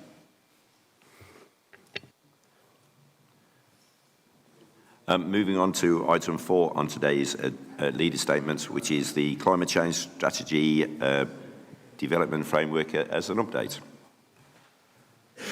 Councillor Nigel Yates. Yes, thank you. Just to let you know, I'm not going to be standing up much after this one, but this side of next May, there's only a few of us, so we have to cover a lot of ground. So. I think it's actually very pertinent that Councillors DeVille and Councillors Tagg are sitting together, because one of the key things when it comes to the Climate Change Strategic Development Framework update, and I was reading the Cabinet reports on this, is the multiple references to the adaptation strategy. And I think the debate which we've just had to do with highways really could be absorbed. You put the two parts of it together. You could really have put the 3 parts of it together, because what we're talking about is the issues with dealing with climate change. And it's the issues we adapt to those changes with climate change. We've just had the wettest winter, which I actually believe Councillor DeVille was on record. I think one of the statistics which Radio Stoke came up with is we'd had 60 inches of water over winter, which was absolutely ridiculous to contend with. And I think there's 2 things what we need to be looking at with the adaptation strategy, and I haven't seen much detail on this yet. One is the management of water, and one is the management of temperature. And the one thing about climate change is that it's not going to give us a consistent 1.5 degrees across the board. So it's not going to be 1.5 degrees hotter in December or whatever, and 1.5 degrees hotter in woohoo July and whatever. We're going to have swings of really cold weather, which is going to damage our infrastructure. We're going to have swings of really hot, dry weather. And obviously we're having swings of very, very wet weather. It wasn't so long ago during the COVID lockdown where those 12 weeks where some of us who weren't members of the of Parliament in charge were stuck in our gardens. And we couldn't go out any further. And we had 12 weeks of effectively wall-to-wall sunshine. It actually made it quite pleasant and quite survivable in some respects. So what I'd like to sort of do, and I'll come on this with an intervention when it comes to the final part, which is the HS2, is I think we've really got to not so much look at what's new, but to look at how we do things, and you've touched on this already, Councillor DeVille, and Councillor Parry touched on it as well. But the water tables are rising. We've got a lot of old medieval footprint roads in the county which don't have proper drainage. Some of them have soakaways, but they don't have joined-up drainage. And without the investment and the re-engineering of these old byways and roads and connecting routes, we will constantly have pop-ups every winter and constantly be repairing and resurfacing every spring. So we really need to re-engineer how and what we're doing. And the same comes with temperature control. I think there's not just a move towards air-sourced heat pumps and different systems to provide an alternative carbon neutral way of heating, but that's got to be combined with providing cooling, which again has a significant draw on electricity. So it is getting those balances right. We've never been a country which has had to have air conditioning considered as a matter of course, but we are moving in that direction, and it's getting everything planned for that level of adaptation, and somehow finding the monies and the resources and the payback to actually do that. So that's what I'd like to see. Thank you. Councillor Philip Atkins. Thank you, Chairman. I went to, I think Mr Yates has got a point, actually. We have to think about keeping everything together. And I attended a meeting called by our local Member of Parliament, Kate Knifeton, in Marchington last week about the flooding that had happened in the village. And she'd managed, the hardest bit wasn't calling the meeting, the hardest bit was to get the right people there. So we had Jamie Cooper, our flood management officer, we had somebody from Highways, but the biggest problem was getting anybody there from the Environment Agency and Severn Trent. And explaining, and Marchington's, you can find it on our website, has got a Section 19 report, which is quite a detailed report, and there's quite a few places across the county where it logs, codifies, puts down all the data of how much rain there's been, what happened, which road flooded, and everything else. Marchington has got about 14, 15 premises that flood, and they have floodgates on them. So you have to recognise the trauma of having your house flooded time after time again. You've got to move your car. You've got to get your furniture upstairs. You have all your plugs this high off the floor. You have waterproofing that high off the floor.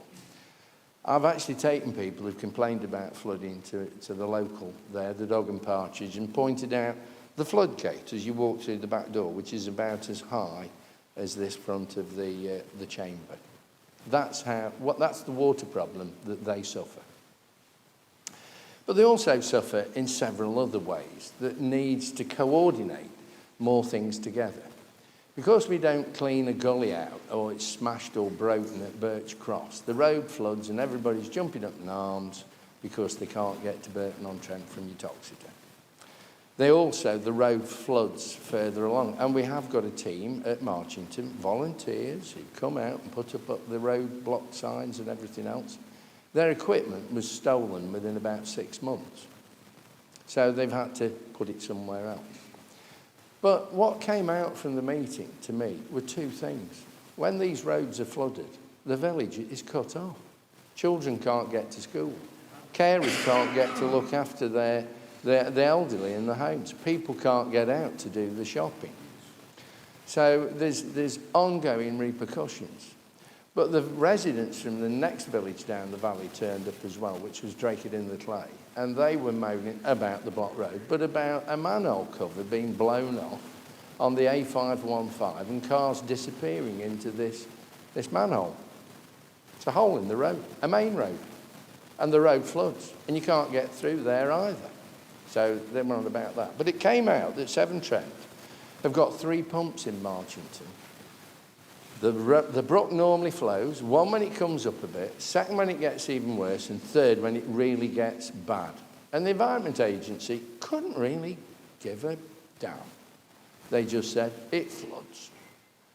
Severn Trent said, we try and pump it out over the flood bank at Sudbury into the River Dove. But obviously what they hadn't realised was that they're blowing the manhole cover on the A515 off to leave a traffic hazard that cars could disappear down in. Oh, we'll have a look in that. Why can't they lock the cover? It's dead easy. And then the villagers told me that the water disappeared when the pumps kicked in within 13 minutes. So when you get into these stories, very local stories, there are some real issues that we need to not just work about getting the roads fixed and get the gullies emptied. It's remembering where the water goes and what the repercussions of that is, because that is quite key. And this ain't strange weather. 1974, the Radio Times had got Ice Age coming on the front of the Radio Times. In 1607, Somerset got totally flooded and 35,000 people died because of a surge in tide that went up the Bristol Channel. We have extreme weather. It's just we're not used to it. So you'll see outside at the moment that the farmers are planting food like mad. It's too late for anything to crop properly in some of these spring-sown crops. There was a food security conference 2 days ago in number 10 Downing Street, and they've finally woken up to the fact you can't put solar panels on productive farmland. You need to be fed. Put that at the top of your list. Councillor David Smith. Thank you, Chairman. Firstly, can I congratulate you and also your Vice Chairman? I failed to do that earlier on. And thank you again for the support that you give to us in the local divisions. Chairman, I wanted to pick up on a word in the last paragraph of this report where it says that we're going to revise the plan. I'm really very keen that in the plan we should incorporate the tremendous amount of work which is going on in the local divisions. It seems that we've got a fabulous plan that covers the higher level, but we need to go back to basics and look at what's going on within our patches. And particularly, Chairman, I would point out that there are a massive number of funded schemes, several of them government schemes, that will support local initiatives. If only we get together and work with our local communities, I think there is a tremendous amount more that we could deliver, and I would really very much like to see it ultimately incorporated into the revised plan. Thank you, Chairman. Can I just confirm, Councillor Pardacy, you didn't want to speak on this? You indicated you didn't after you... Yeah. Oh, you do want to speak? In that case, Councillor Gillian Pardacy. Yeah, but Chair, I'm finding it quite distracting, the constant up and down, in and out, opening of doors, closing of doors. No, are people getting bored? Thanks, Councillor Pardacy. We'll deal with that privately, but thank you. Councillor Richie Cox. Thank you, Chair, and congratulate both as well. I'm really starting to support what Councillor Atkins has said. I think it's absolutely imperative that we understand what our farmland is for and use. And if we're not careful, we're going to have a serious issue. But the point that he raised was exactly the point that I made reference to when I submitted a small petition, but nevertheless a petition, on behalf of a village within my division. And I did say at the time that I'm sure there are other examples throughout the county for sure.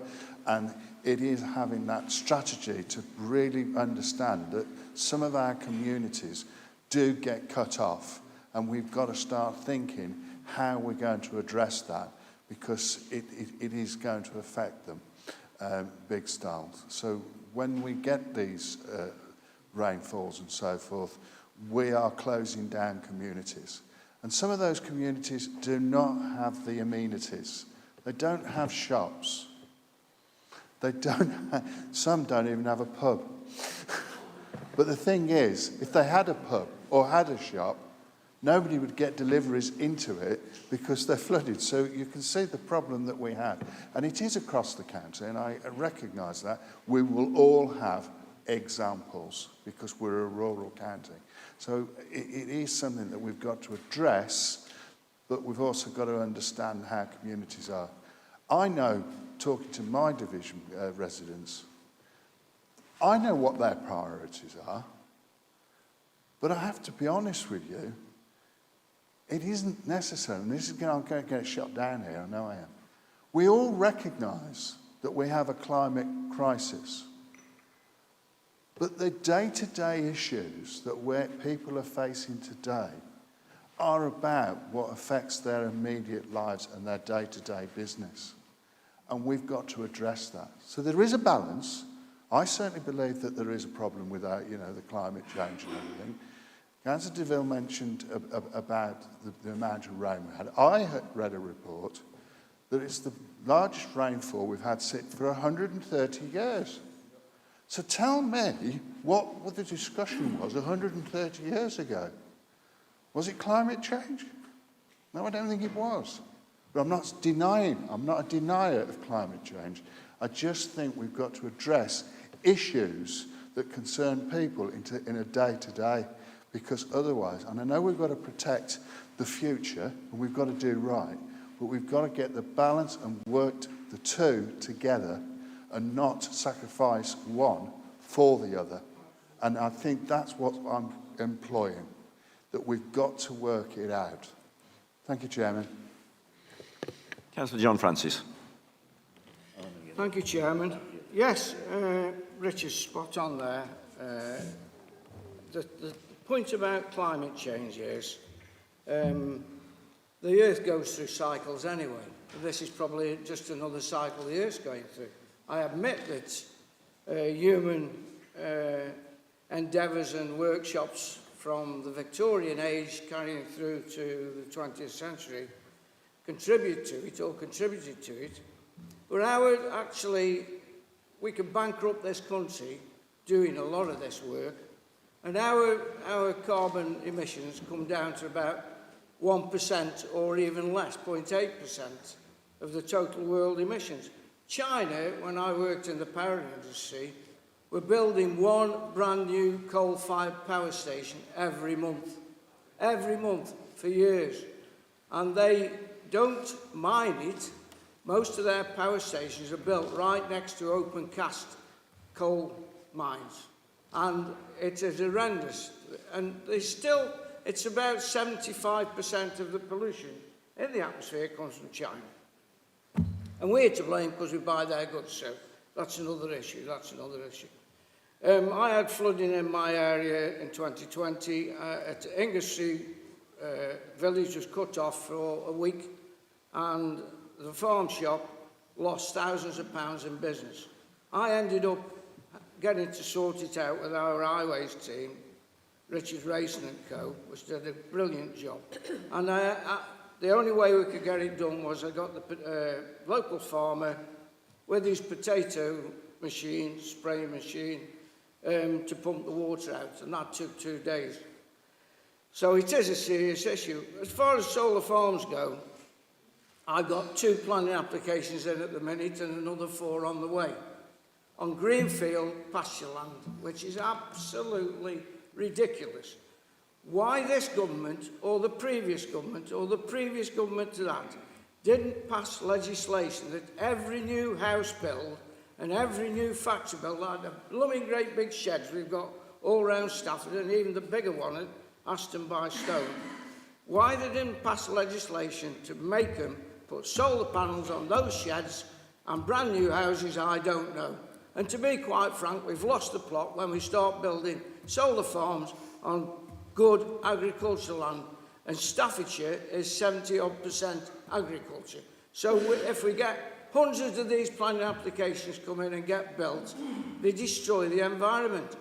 I've got Droyington Lane in my division, which has got to have HGV lorries and Arctics going up and down there to build this solar farm, which will take 6 months. They're going to destroy the lane, hundreds of years old oak trees, and they're putting passive places in. Well, when I see it, I'll believe it, but I don't think it's going to happen, Mr. Chairman. So let us lobby Parliament and find out why they won't pass a legislation to put solar farms on new bills. Thank you, Chairman. Councillor Simon Tegg. Thank you, Mr. Chairman, and firstly, congratulations on your reappointment and also your Vice Chairman. This climate change strategic framework is to support as the County Council, rolling 5-year climate change action plan, and it identifies the actions we need to take to reduce those carbon emissions as we set to get to net zero by 2050. Now, of course, everybody will know we've already reduced our carbon emissions by 50% since 2019, which has been a great achievement. However, there's still a long way to go.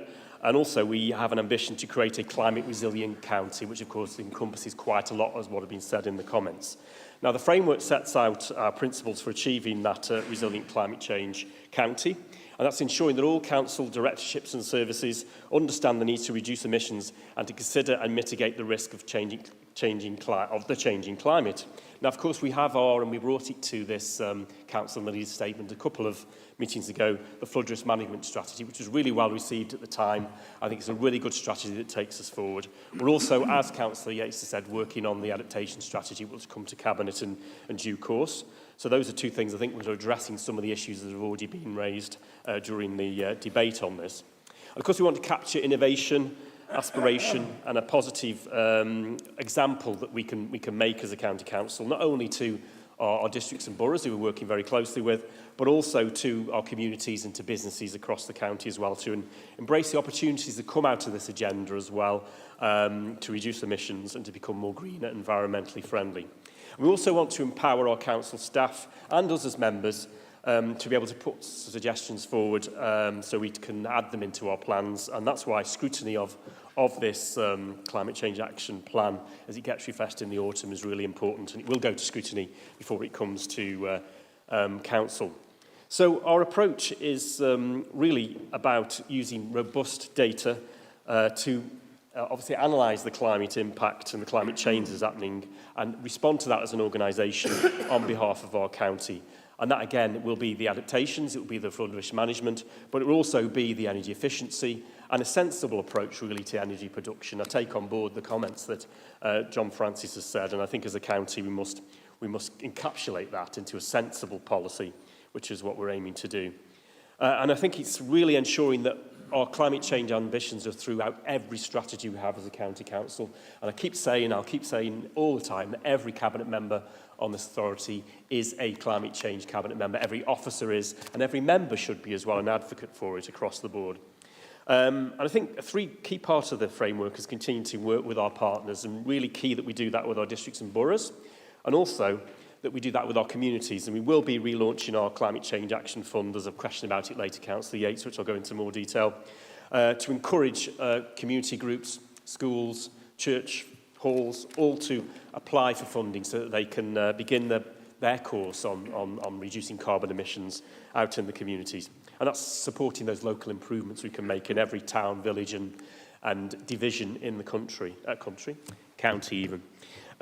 Also, we're encouraging the support and transition of business to a more green economy. And we've announced recently, it went through Cabinet, the Green Solutions plans, which were introduced by the Deputy Leader, and a scheme which businesses can apply to get funding to do their journey. So we will, as I said at the beginning, be updating the Climate Change Action Plan as we go forward in the autumn. And that's a sensible approach to continue on our course to get to net zero, which is really key that we do. And one last point is Councillor Smith's, Mr Smith's point on that funding. I think there are sources of funding out there that our communities can tap into, and community organisations, and we will be making our communities more aware of those, and I can assure Councillor Smith we're taking that on board. Thank you. Moving on to item 5 on the leader statements, which is the Staffordshire County Council Electric Vehicle Charging Infrastructure Strategy and LEVI update. Councillor Mark Whittington. Thank you, Mr. Chairman. I didn't know whether to speak on the last item or on this item, but But and I'm really pleased that Councillor Tagg has said that this is going to be a green thread that goes right through county, because it's one of those things where one thing impacts on another. Just going back to the last item, Philip Atkins said that we're already going through a point where the price of food, of wheat, of barley's gone up by 40% forwards from what it was. You will get more expensive bread, you will get more expensive beer, but what really concerns me is if we don't do something as a world, not as a Staffordshire, as a world, if we don't do something, there won't be any food. The food will be restricted, and that's what's ultimately going to be the problem. Water and food. I know we've got too much water here, but there's a lot of places with not enough. So this is really, really serious. The reason that I've stood up about this infrastructure money, which is what it really is, about putting points in. The infrastructure, and I've said it before in this chamber, the infrastructure that National Grid look after is designed to distribute to towns. So all of those big infrastructure points are actually away from where they want to put solar panels, the places where quarries and such like, where they won't impact upon food production. We've got to be really careful. We are the second tier. I heard the talk about districts and parishes. We should be lobbying government and saying, look, we need more money going into national power to make sure that those infrastructure points are in the right place. You need 3-phase to do a fast charge on a car. So you work that out over the whole of Staffordshire. If we want 2,000 or 3,000 fast charge points, we're not going to be able to do it. We've ripped a lot of our power station infrastructure out. We haven't got nuclear power online yet. We are going to be in the doo-doo, in a bad place. No food, no power. You think it's bad now? If things aren't addressed, this will look like a rosy day in the sun. Thank you. Councillor Tina Clements. Thank you, Chair. I've waited a long time for this EV strategy. As a driver of an EV over the last 4 years, whilst I agree with some of the comments that Councillor Winnington has said, I think he needs to do some more research. I just want to start by saying thank you to the former Cabinet member for this report, which was Councillor David Williams, and for the time that he gave me and the Prosperous Staffordshire Committee in getting this strategy to where it is today. Whilst I welcome it, it does need some tweaking. The majority of EV chargers are going to be going into our town centres, and the County Council are working with borough councils and districts because they'll be responsible for where the chargers need to go. If you charge a vehicle at 55 kilowatts, which is what is suggested, my vehicle, that will be charged within half an hour. Surely, if we're going to put EV charging into our town centres, what should we be encouraging those users to do? Plug and go, or plug and go into the town centre to spend money in our shops, in our restaurants, in our cafes and whatever else? We need to look at what is right for each town and borough. Fast, rapid chargers are not the way forward. Destination chargers, 22 kilowatts, are the way forward and are future-proof. Currently, there's about 6 vehicles that will charge at 55 kilowatts. I don't see many of them driving around our county today. You may see 1 or 2 of them on a road if you go up the motorway. So my plea to the new Cabinet member, Councillor Ville, is that I hope he affords me the same time to make this strategy the best it can be and to ensure that we've got the right chargers in the right places with the borough and districts working with us and not against us. Thank you. Councillor Nigel Yates. Yes, thank you, Chair. Sorry, Councillor Yates, can you give us a second? Councillor Francis, can we have the discussion as in the council and not private discussions? I'd genuinely appreciate it. Councillor Nigel Yates. Yes, I'm sure Councillor Francis will be pleased to know that I glided here on my electric vehicle. Councillor Yates, let's go to the matter in hand. We are going to the matter. I spoke to Charged up by solar panels on my house, so that's no farmland used there at all.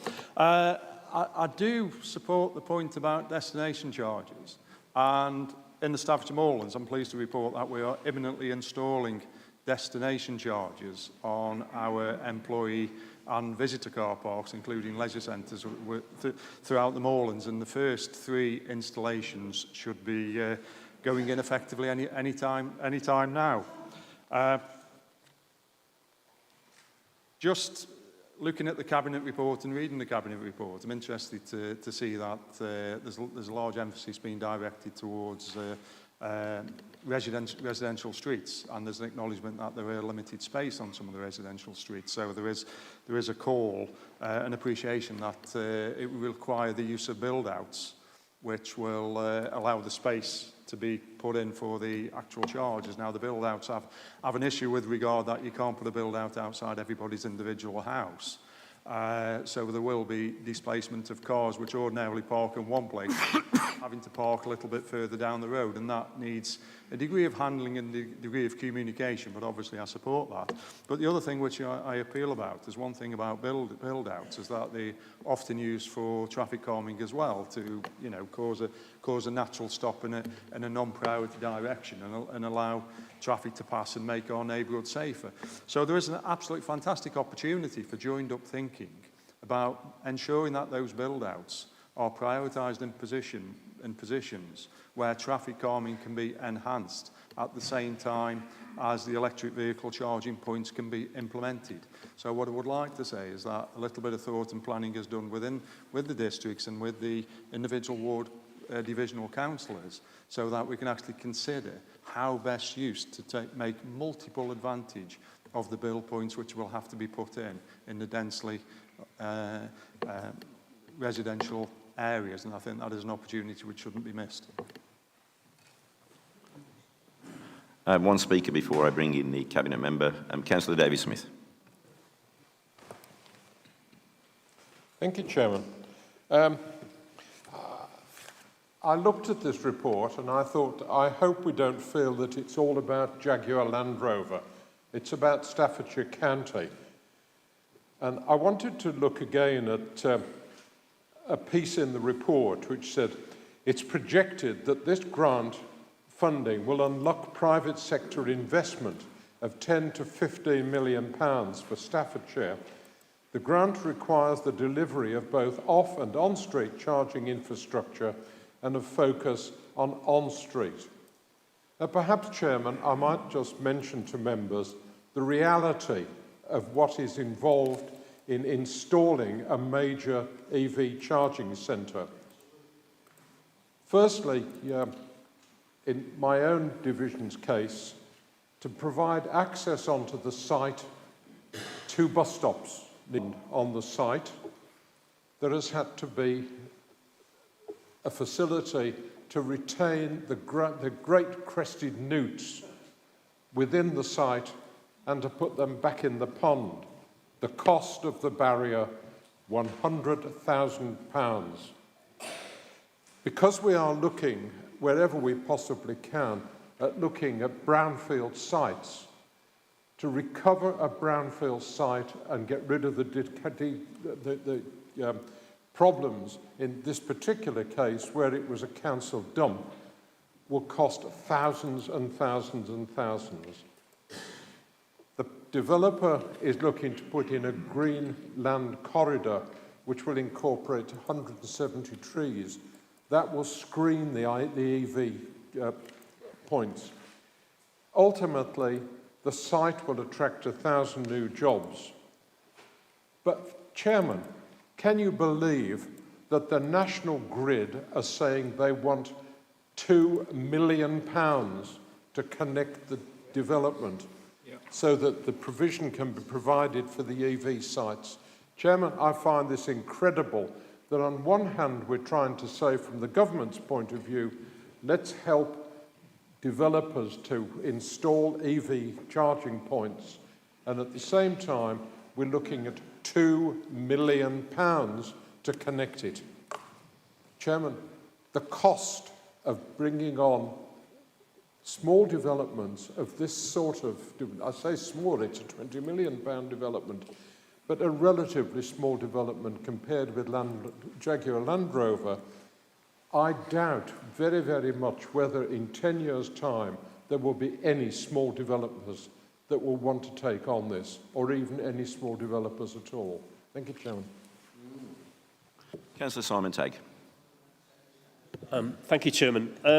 Obviously, this is a dual portfolio responsibility for the rollout and the Levi funding. Obviously, I give thanks to Councillor Williams for his work on this over the last couple of years, and I'll be working closely with the new portfolio, the Councillor DeVille, on this. And I think we have a staged approach to this. I think if you read this strategy, you'll see it's about getting those destination charging points in place that Councillor Clement talks about in our town centres, in our shopping areas, etc. And we're seeing that now. Anybody that goes to, if I go to my local town centre, I can see charging points beginning to pop up all over the place. The new Castle car park in town is going to have, in the town centre of Newcastle, is going to have a series of new charging points on the ground floor. So that's beginning to happen. I think the more difficult thing, and has been touched on earlier, is that sort of residential street charging. And I don't really think we're there yet on how we're going to do that. There's a lot going on. There's a lot of thought being put into it. And in this latest round of levy, we are beginning to, in our offices, we've got a really good levy team, I'll call them that, of our offices here at the County Council. We're giving some real good thought to that, and I think that's the next stage. I think it might be useful, Mr. Chairman, if we do hold if we can get our team to brief members at a members' event at some stage on this to go into more detail. I think I completely take on board the fact that I think it was either Councillor Smith or others that said, we really need to almost at a district divisional level to look at this as well, to see how it affects our communities and how we can get our communities signed up. Because I don't know about you, but every time on the roads now, there are more and more of the green registration plates which show obviously an electric vehicle. There can be more and more. We know we are moving in that direction. But one last thing I would say, and Councillor Parry will ensure that I do say this, is this money has been given to us to coordinate and oversee this. We're not delivering this ourselves unless it's on our own land or it's in district councils' land, car parks, for example. This is private sector led. And there are many private sector companies out there who are looking to move into this area to provide these charging points and the infrastructure. So as I say, looking forward to working with Councillor DeVille on taking this agenda forward. Thank you. Moving on to item 6 of the leader statement, which is the Section 75 Agreement for Adult Social Care Assessment and Case Management and Occupational Therapy in Staffordshire. Councillor Charlotte Atkins. Thank you, Mr. Chairman. From October next year, we'll be seeing new adult social care charging reforms, which are expected to be introduced at that time, including a cap of £86,000. What impact will this have on the new Section 75 agreement? And what impact will the new charging reforms have on the overall social care budget of the County Council?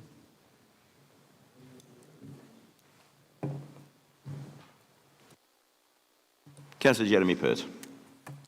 Thank you, Chair. I'm aware of the forthcoming CQC inspection, which will happen at some stage between now and the end of 2025. And I was part of the social care working group that was led by Councillor Richard Cox, which looked at undertaking the scrutiny of the existing social care system and within the County Council. And what was really clear was that the relationship with Midlands Partnership Foundation NHS Trust was a unique relationship that other councils don't have.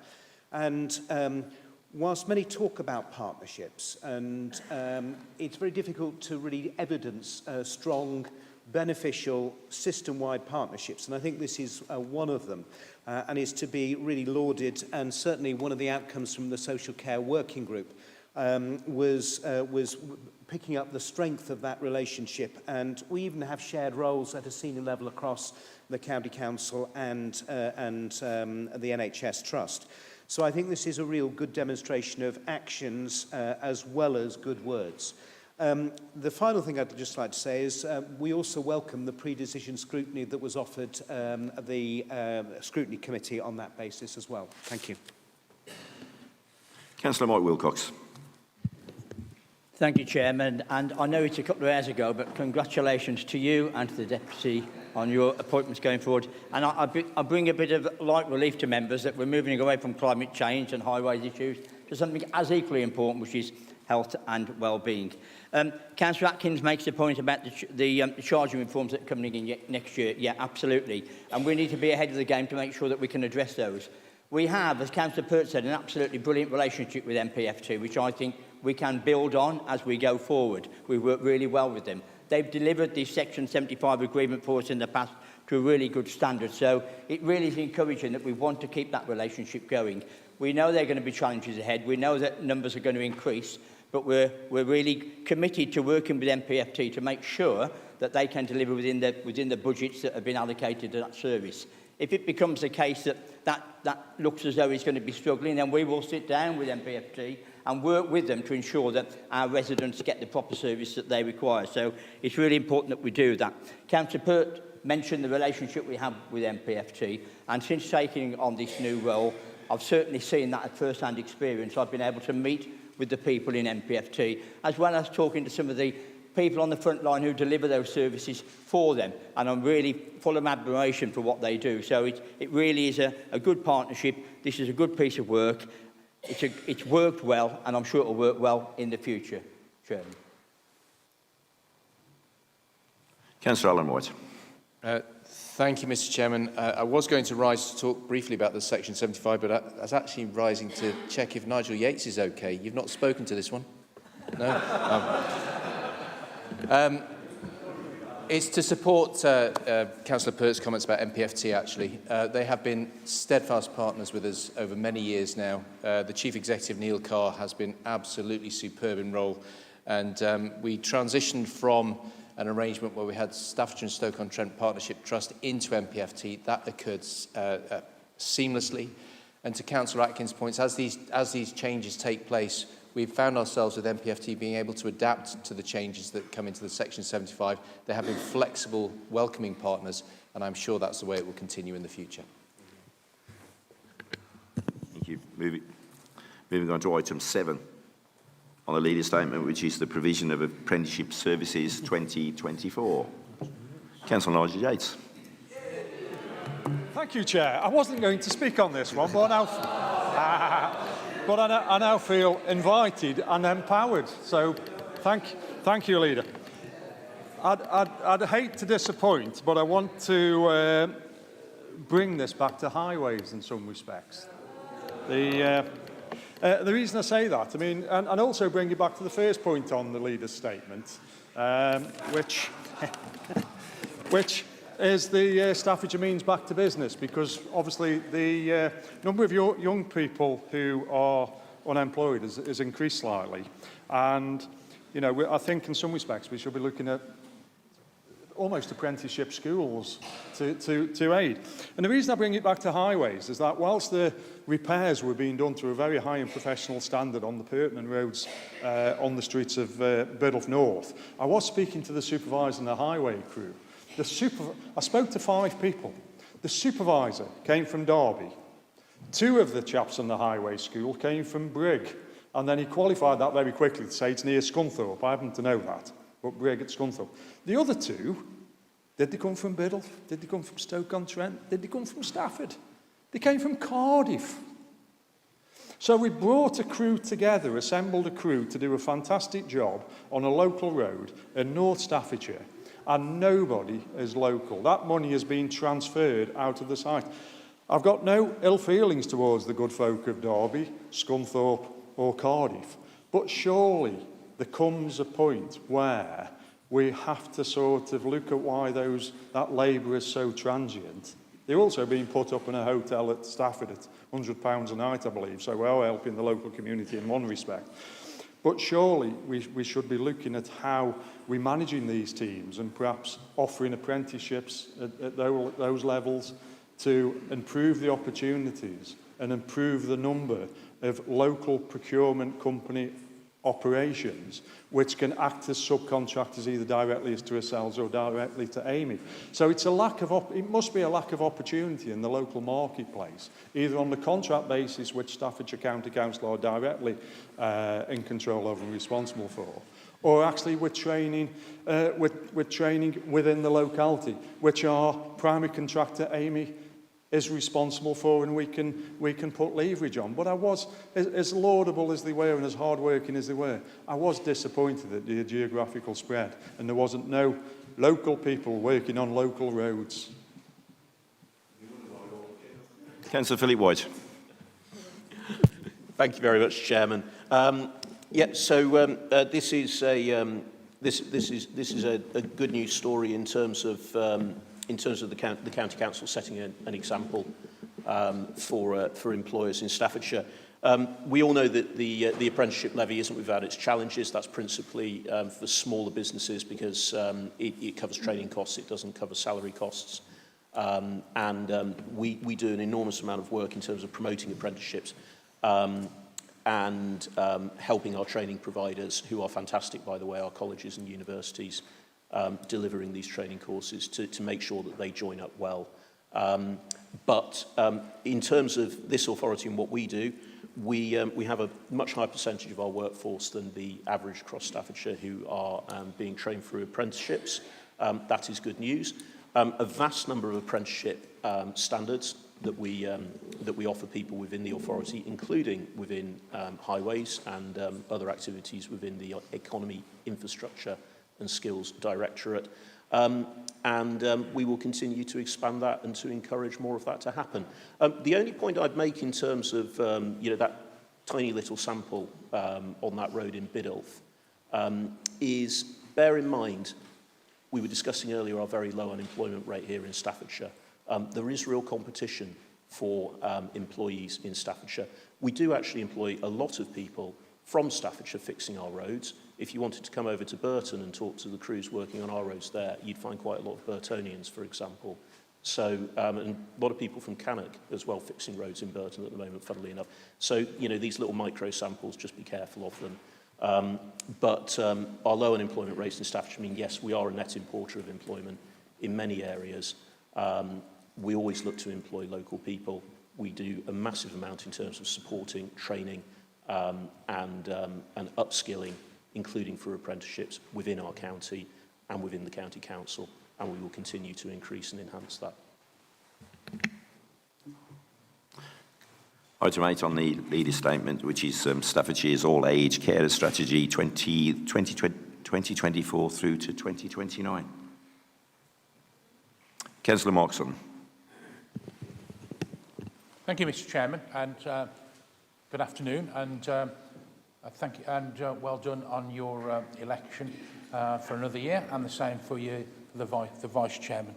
In Staffordshire, the 2021 census identified 1,610 children between 5 and 17 that have a caring responsibility.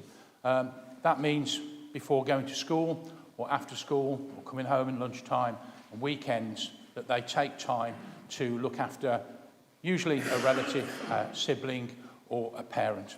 So I think it's absolutely essential that we do together with others what can be done to support and identify those young people so that we can put together a good strategy and help them. So as part of the strategy, young people were spoken to, and they identified a number of areas that they saw a need for, and that's a little bit more support, being identified earlier, more awareness amongst their peers and other people and schools of what they have to do each day, opportunities to take a break. So within this strategy that has been developed together with the ICB, there are 7 priorities that look towards doing those things over a period of time.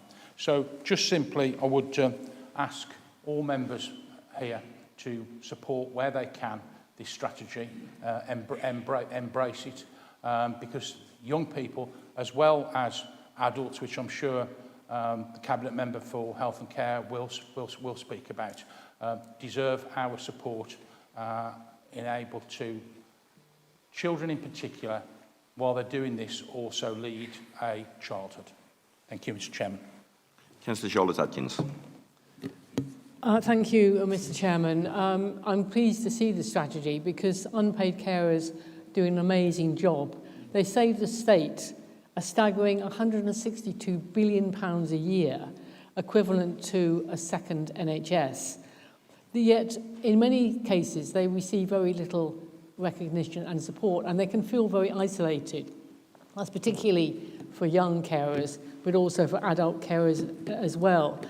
And what I find staggering is that we're seeing thousands of unpaid carers being pursued by the DWP for inadvertently accidentally breaching their earnings limit, sometimes by as little as £1. And then they're being pursued relentlessly by the DWP to pay large sums of money back, which they simply don't have. People who are carers are living on a shoestring. Now, they don't have lots of money saved up in the bank because it's all spent on caring for their loved ones. And they don't usually have much of a chance to earn. Sometimes that earning potential is their one break from that family caring responsibility.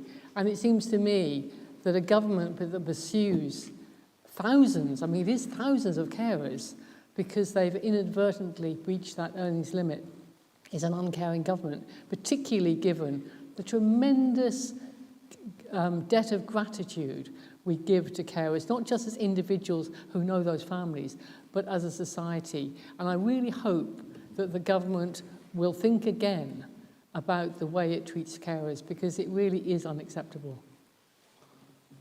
Councillor Mike Wilcox. Thank you, Chair. Words cannot express in this chamber the valuable contribution that carers make across this county, helping loved ones live healthier and more independent lives. And it's important that we do all we can to support carers through this process.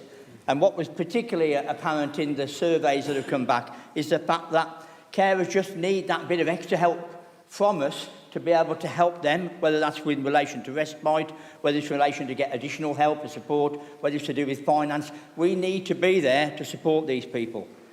This new strategy that's being compiled will allow us to make sure that we are addressing those situations and that we are reacting to the information that carers tell us that they need and want, and we deserve to give it to them.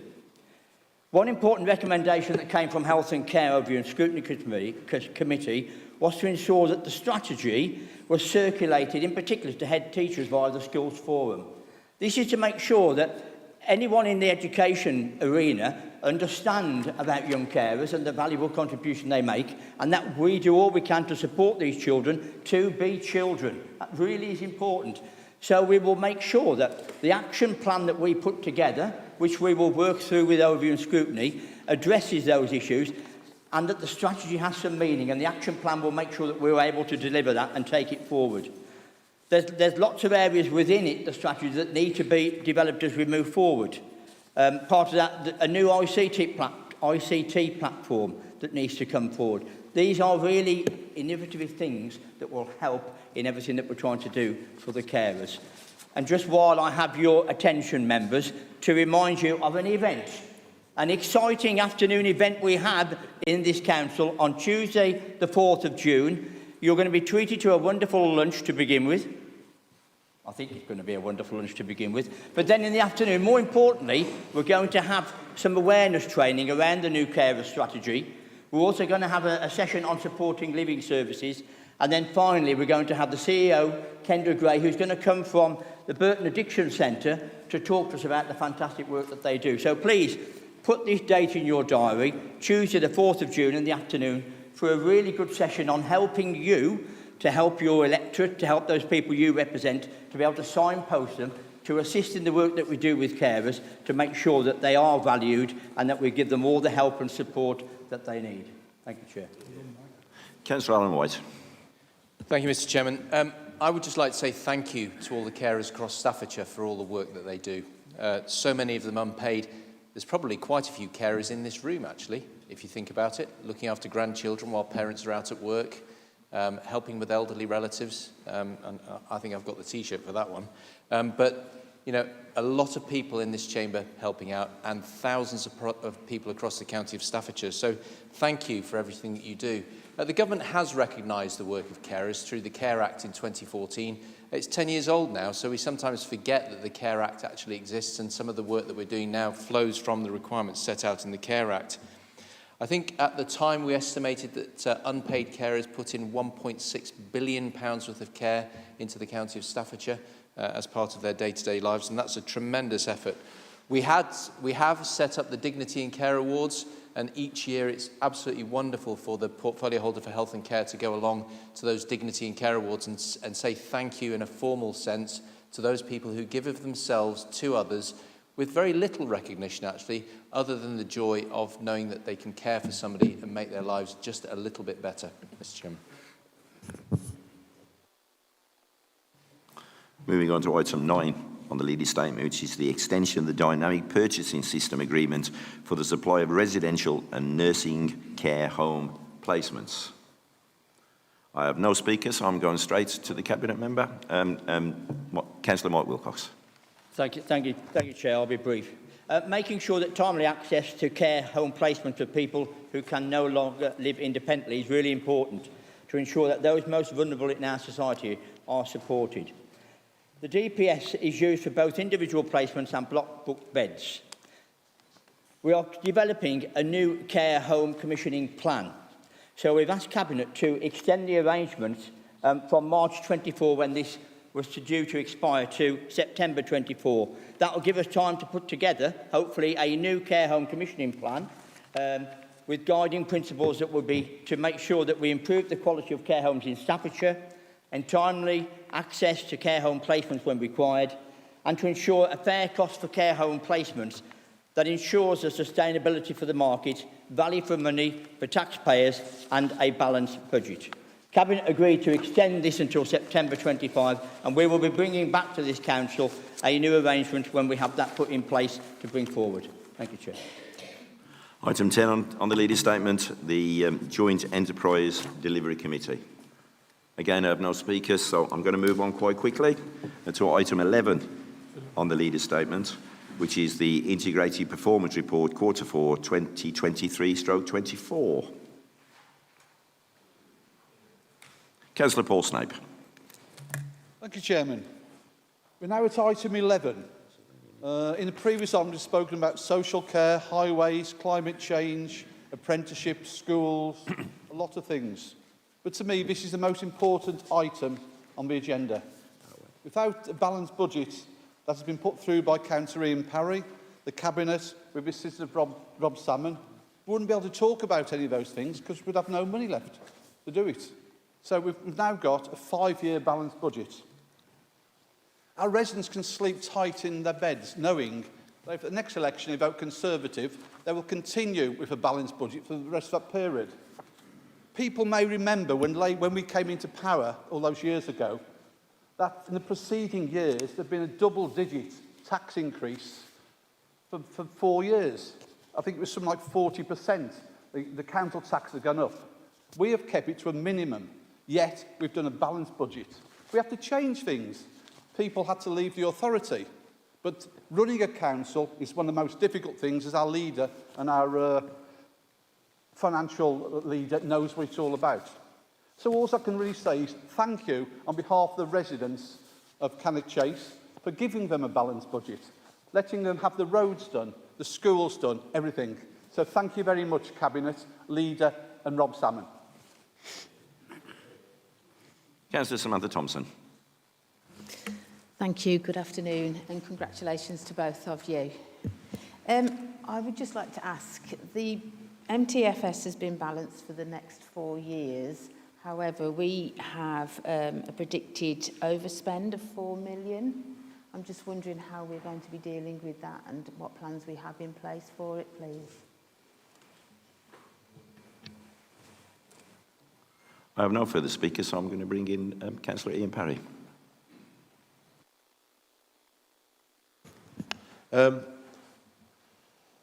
This budget, just so no one feels left out, this budget does cover, in fact, the areas of the Moorlands and Biddulph, because I don't want anyone to do a word search on what I say and find that that doesn't appear. I think this is a really important challenge in terms of how can we say we have a balanced budget, and quite rightly, we have an overspend this year. We have a net overspend at Q4, which will probably look something like the year end, of about 0.5% of our total budget. But that does account to around £4 million. No budget is without pressures. No budget is without risks.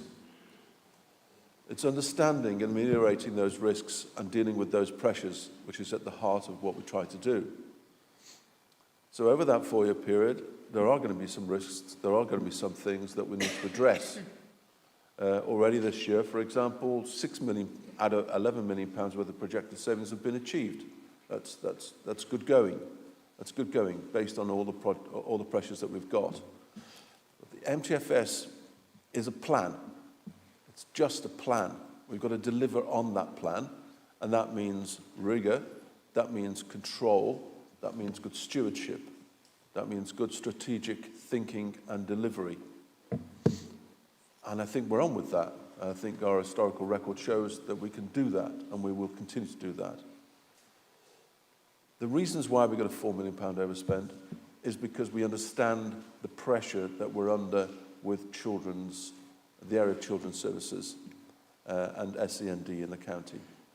And we've agreed to fund the transition of that, and that may take a few years.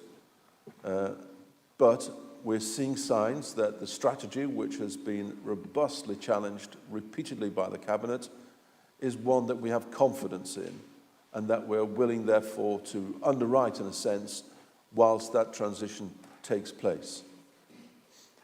Similarly with SEND, there's two really challenging areas for the Council. It's our duty, isn't it, to look after children, and if more children need our care, we will meet that need. We'll meet that need. But it's not just that. There are things, dynamics within the marketplace that mean that the costs of care are something which are becoming less tolerable and something which we want to disrupt. So we're working on that as well. And certainly we need to ensure that these things moving forward are in place and are deliverable. Outside of that, if you look at our Q4, pretty much the same picture at year end. If you look down every service area, and this you won't find in many places around the country, is either balanced, as in zero, underspent slightly, or just in one area, children's, which we know about and which we are dealing with and which we are comfortable about, is the one area that's overspent. But a remarkable achievement of 0.5% overspend. And again, go back to my officer colleague, Rob Salmon and his team, for a remarkable job in ensuring that we've created and landed and delivered on this. And it's not just a financial thing, is it? Because that's the plan. That's the resourcing plan.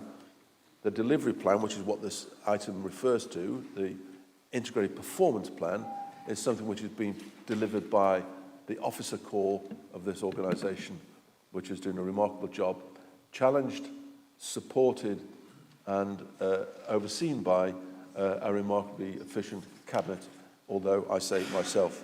Thank you, Mr. Chairman. Thank you. We move on to item 12 on the leading statement, which is Staffordshire Day. I have no speakers unless the Cabinet member wants to come in. No, move on, thank you. Item 13 on the leader statement, which is Film Office. Again, I have no speakers. Let's move on. Item 14 on the leader statement, which is Drugs and Alcohol Partnership. I have a number of speakers immediately on this item. Councillor Anne Edgeler. Thank you very much, Chairman. I welcome this work on drugs and alcohol between the Council and Midland Partnership Foundation Trust. It's a shame that it is needed, but in today's society, it is necessary. It mentions in the report people suffering from addiction, how it affects family and friends. I know from personal experience how it can affect family life. I've been mugged, I've had my car stolen, I've had my house broken into and all my personal possessions stolen. All because my son got involved with the people peddling drugs. The reason I tell you this, I give a message and to all parents in Staffordshire. If you suspect your child is acting strangely or self-harming, try to find out why. Could they have been and started on the drug path? If so, I emphasise, do all you can to stop it escalating further before it's too late and they are totally hooked. I'm sorry if I sound harsh, but I care deeply about children going down the wrong path. Thank you, Chairman. Councillor Edgeler, we know you care deeply, genuinely so, and continue to care and continue to do the work you do. Councillor Tom Loughborough-Rudd. Congratulations on your appointment, Chairman and Vice Chairman, and to you, Councillor Edgeler, you have my respect. When it comes to and I'd also like to start on the families point. It mentions better way recovery in this split sheet, and I know that they have a subsection for families, one of which includes my own mother. It won't be a surprise that I know about addiction services. I myself have been in rehab. Probably the most embarrassing point wasn't that. It was probably talking to it was probably talking when 11 o'clock at night when someone asked me about a pothole in the BAC. I owe my life to the BAC. I owe my life to Better Way. And I asked the leader of Better Way yesterday how this partnership in practice is working. And so he gave me an example. There's a young individual who was suffering from addiction in a division, in one of my divisions, and previously it would have taken 12 weeks to be referred from Better Way, Stars, Rehab. The referral was done for his script within a couple of hours. The young gentleman will be in rehab in the next few weeks, and that's an example of the strong partnership level that we have. I think this is building on the partnership and social care that the County Council has. And I think that we should I welcome the new member, the new cabinet member for this, Councillor Mike Wilcox, who I know has already been to visit the Burton Addiction Centre. I think on this one we're doing well. I'm aware this is one of the I'm aware that this partnership will have tether moments, but generally speaking to some of the organisations on this, it seems to be doing quite well, and I think it's something that we should be applauded for doing. You know, addiction can affect anybody. It can affect anybody, the families, social care, young people. And it's important that we work with every agency we can to make sure, and of course cross-border, because we have problems in the north of the county. I won't mention Biddulph, but I believe it does go through there, from the problems with monkey dust in Stoke. And I'm glad to see this partnership also involves cooperation with authorities in Stoke, because that is something that increasingly is coming to the north of the county. Of course, in the south of the county, we have the West Midlands, and this partnership, as I'm aware of, works alongside them, and I think it's to be commended. I think this is the sort of thing that I think in local government we should be doing more of. Thank you. Councillor Jill Hood. Thank you, Chairman. Congratulations on your appointment, and you too, Mr. Greatrix. It says here that addiction not only affects those battling with issues, but often affects their families. There's no often about it. The effect on families is devastating. You see the effects on children in school, the disruptive behaviour, and quite often it's very difficult to identify what's happening with those children because they don't understand themselves. Parents are ashamed, grandparents are ashamed of that family member who's having the effect on the family. I'm delighted to see that we have this partnership, but what really, really concerns me is the amount of people I know who are waiting on huge waiting lists to be seen. They're offered telephone appointments. This just isn't good enough. It creeps up on the family, and maybe someone's having the odd drink now and then suddenly, before they know it, full-blown alcoholic, getting drinks from anywhere that they can, finding bottles in the bathroom cupboard, in Wellington boots, I know. But until we can address these horrendous waiting lists, there's very little that we can do to help people who are queuing to be treated. And I would like to see, through the Health Scrutiny Committee, that we address these waiting lists. And so often we have various agencies coming to that committee, and when you ask them, can you bring proof of your success? The answer is no. I've not once heard one of these agencies come along and say, we've seen so many people this year, this is the success rate that we have. They cannot tell you. And I would just like them to be more transparent with their language in coming to us and proving that, yes, they are doing something to help in a positive way. I see in the high street in my division well-known youngsters who I can actually watch deal.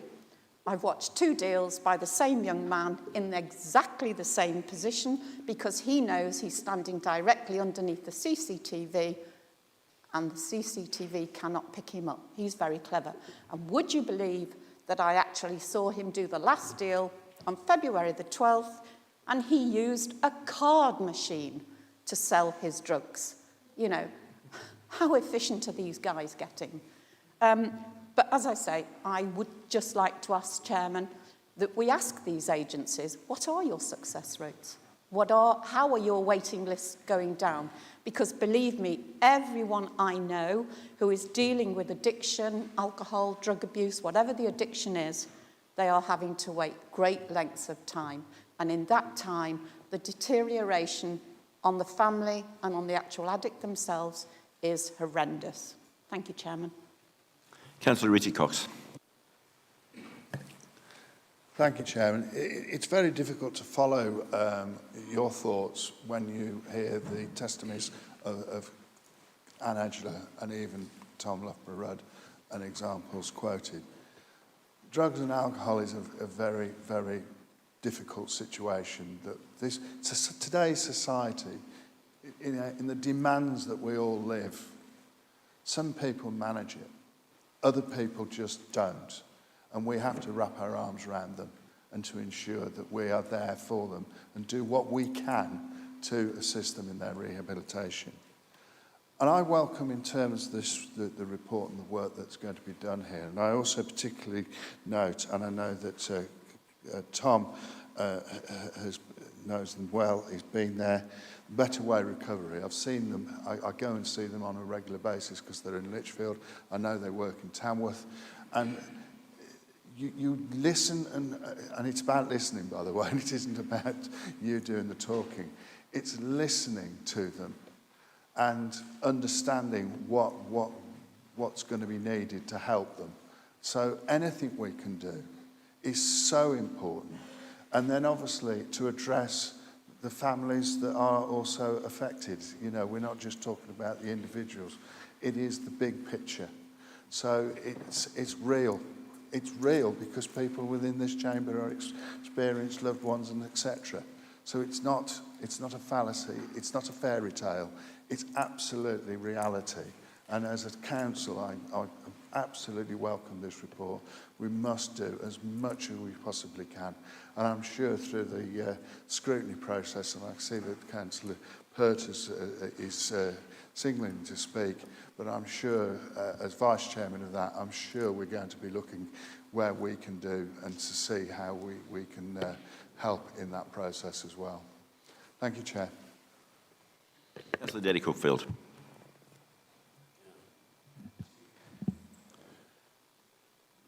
Might I congratulate you, Chairman, right, on your position, right? And I hope we do as well this next 12 months as we've done in the last, with a bit of luck. I'm surprised that the young lady, right, supported you, right? But the simple reason is, right, she only did it, in my opinion, right, is because you're the only one that can get control of me.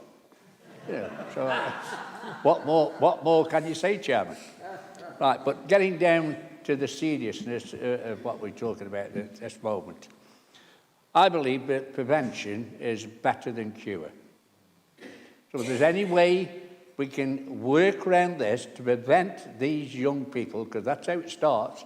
They get in with the friends, in with the mates, right? And they have a cigarette or a tablet or something like that, and before you know where they are, right, they're desperate, right? And what's been said already is absolutely correct, right? That they go stealing, they pinch off their own parents and everything. I've dealt with druggies as a counsellor for years and years ago, right? I set up a room, right, in a community centre, right, and dealt with drugs. And some of the things that you get involved in, you would never, ever believe it, Mr. Chairman. Frightening, right? And some of the things they do is frightening, right? And at the end of the day, right, they end up, and the young women end up with prostitution. It goes from one thing to another. And if you look at a prime example, without me even saying anything, look what's happening at this moment in time in Glasgow.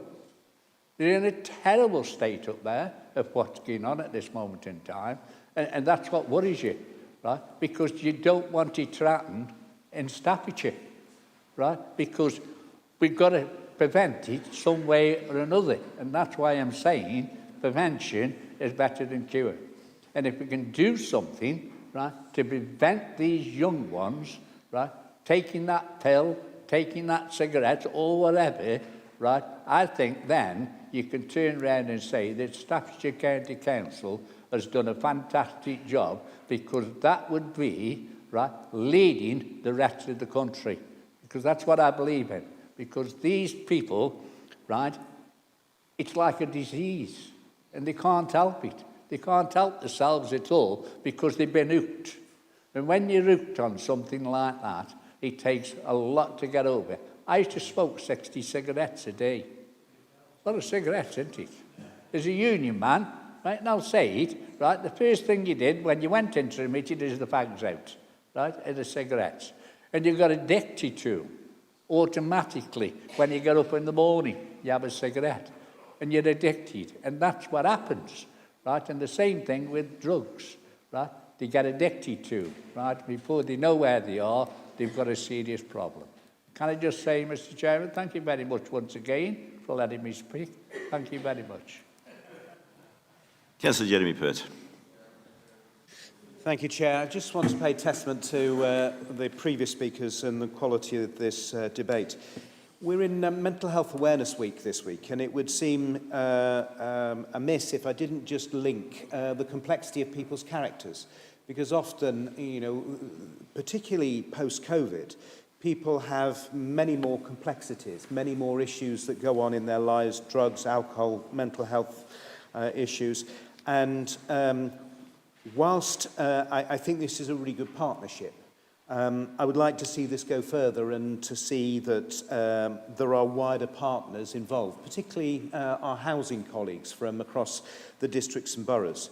I was particularly delighted and lucky to be involved in a visit to a high-level needs supported accommodation unit in Stafford 6 months ago. That has come about after 3, 4, 5 years of worth of hard work. And that is about trying to help the individuals move on from where they are to where they really do want to be. And I think the more we can interlink all relevant agencies into some of this work, the more we have a chance of helping those people to live the lives that they should be able to. Councillor Gillian Pardesi. Thank you, Chair. Yes, we can all acknowledge it's heartbreaking the impact that drugs and alcohol have on the person who is addicted and their families. So maybe when it comes to cuts to those places where issues can be nipped in the bud or identified, such as youth centres, for example, we need to think twice about making cuts and bringing in austerity packages and cuts to our health visiting services, and maybe fight more for social housing to prevent thousands of young people languishing in bed and breakfast where they can't access their after-school clubs because of the distance. where preventative work can take place. So maybe we need to take a step backwards and concentrate more on thinking twice about making cuts to certain services where all we're doing is stockpiling issues for the future, such as the number of young people in particular who are addicted to drugs and alcohol, Chair. Councillor Johnny McMahon. Thank you, Chair. Congratulations to yourself and to your Vice Chair, and we look forward to you over the next year. Jill Hood made a really important point, and it's very difficult to get right, and that's the bit about the fact that we want to see outcomes, and we want to see outcomes that work. Asking a provider to come to scrutiny is in some ways after the horse has bolted.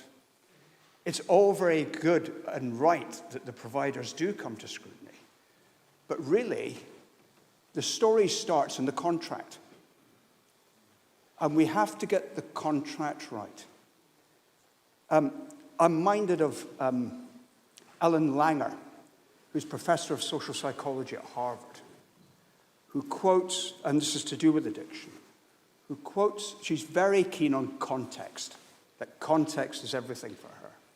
And she quotes a work done looking at people who developed, veterans from Vietnam, who developed addiction problems in Vietnam because of the conflict and the trauma that they went through.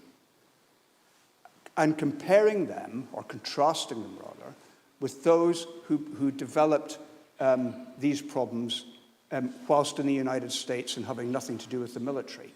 And she found that those who were removed from the context in which they developed the problem managed to get over it far quicker, namely the veterans. So I wonder whether one of the things we can put in these contracts is that we want to see what the context is, and we want to see that you're actually doing something about removing them from the context that created the problem in the first place. And we would like to see numbers, so we know, we don't just guess, we know the proportion of those with the problem come from a particular context and background.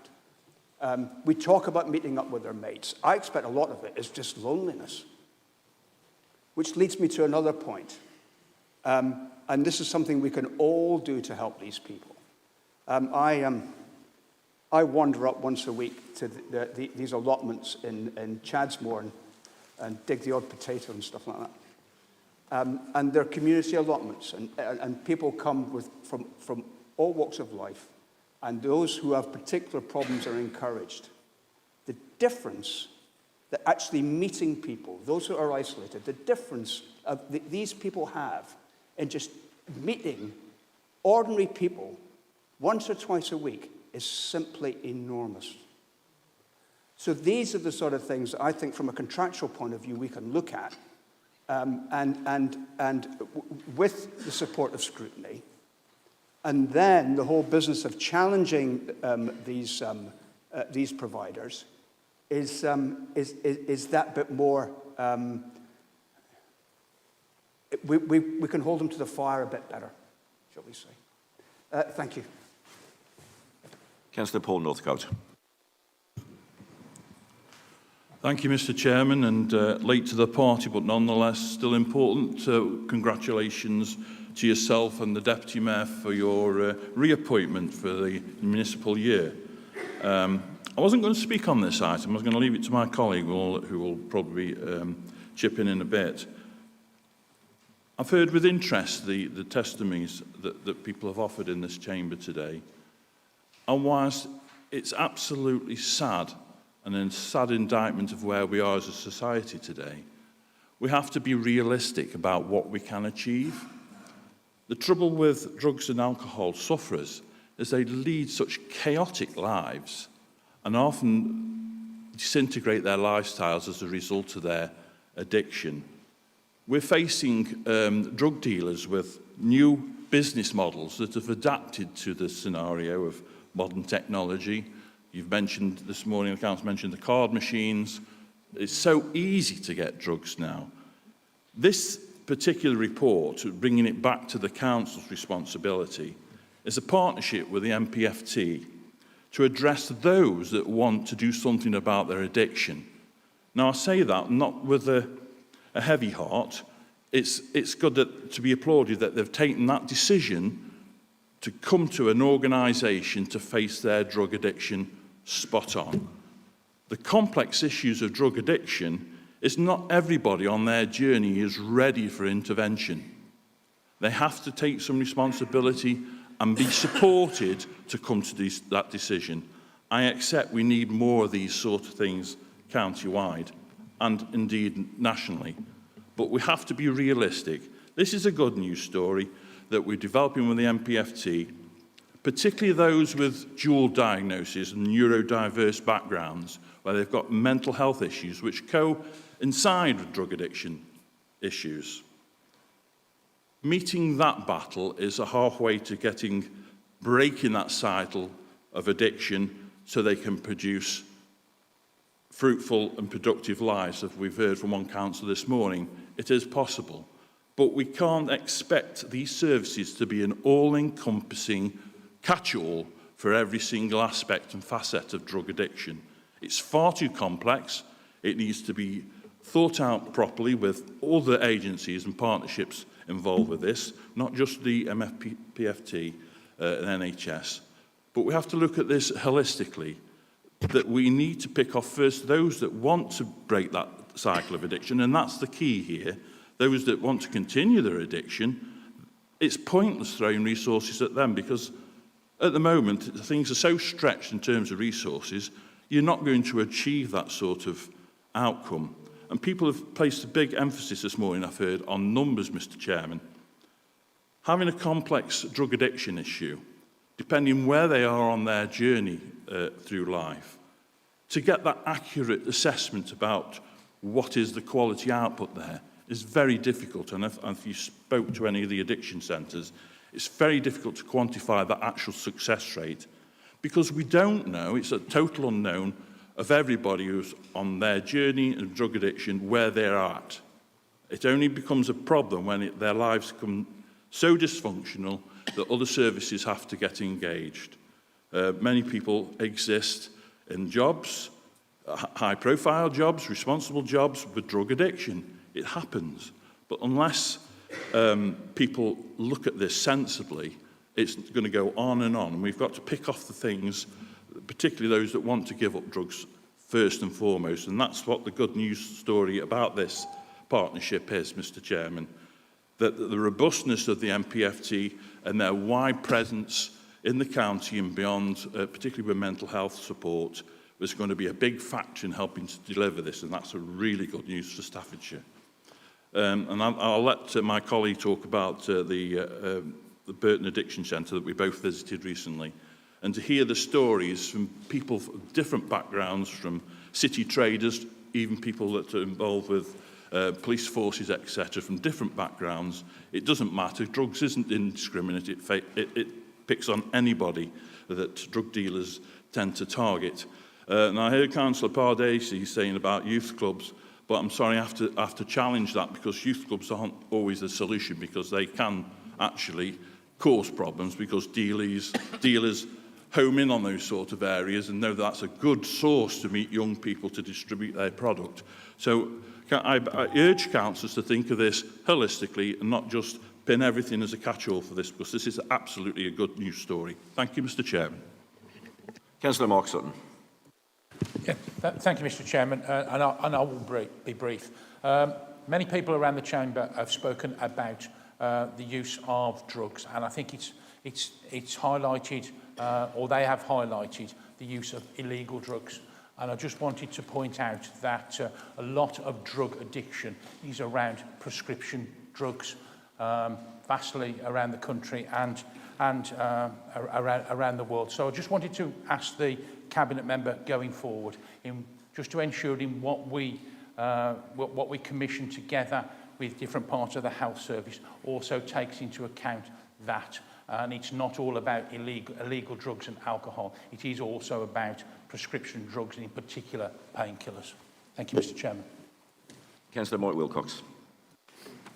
Thank you, Chairman, and thank you, members. I've listened very carefully to what everyone has to say, and it is moving, and it is an awful situation that we find ourselves in, but there is some light at the end of the tunnel, I feel. We have now a new partnership that we have created with MPFT, who we have a long-standing relationship with. We all have our part to play in this, and we all need to stand up and be counted and do our bit. I will listen to all the issues around the contract, and it's a new partnership, so we will make sure that we have that dialogue with MPFT and other partner organisations, the police, housing, all those that play a part in this. We need to make sure that we're united in tackling this scourge that we have. I'm extremely blessed that I have Councillor Northcott with me on this, because he really is an expert and he's able to help me, because I'm certainly not. Certainly when we went to the centre in Burton, you could not help but be moved by the stories of these people that by any chance had just happened to fall in this side of addiction. And it can happen to anybody. So it really was really mind-opening, blowing to see what goes on. So we are determined, this county and this council and this my remit in this area, we are determined to meet this head on. We will do all we can, as much as we're able to, within this new partnership, to make sure that it does have all the criteria, it does address all the issues. We will work closely with members of Overview and Scrutiny to bring back to see the tangible results that we can glean from this. But by no bones about it, we are determined to tackle this for the good of the people and the families of Staffordshire who live with this on a daily basis. So I thank members for their participation in this. We will, you can be assured, we will make sure that we push this forward as a strategy and work really closely with all our partner organisations. Thank you, Chair. Moving on to the final item on the leader statement, which is item 16, which is HS2. Councillor Richard Cox. Thank you, Chair. HS2, I mean, I really like what's in this paper we're doing. We still have a real task to hold the project to account. There are issues that are going to be ongoing, the south of through the Lichfield district for sure. And so I do welcome the work and the acknowledgement that as a county, we still oppose the project.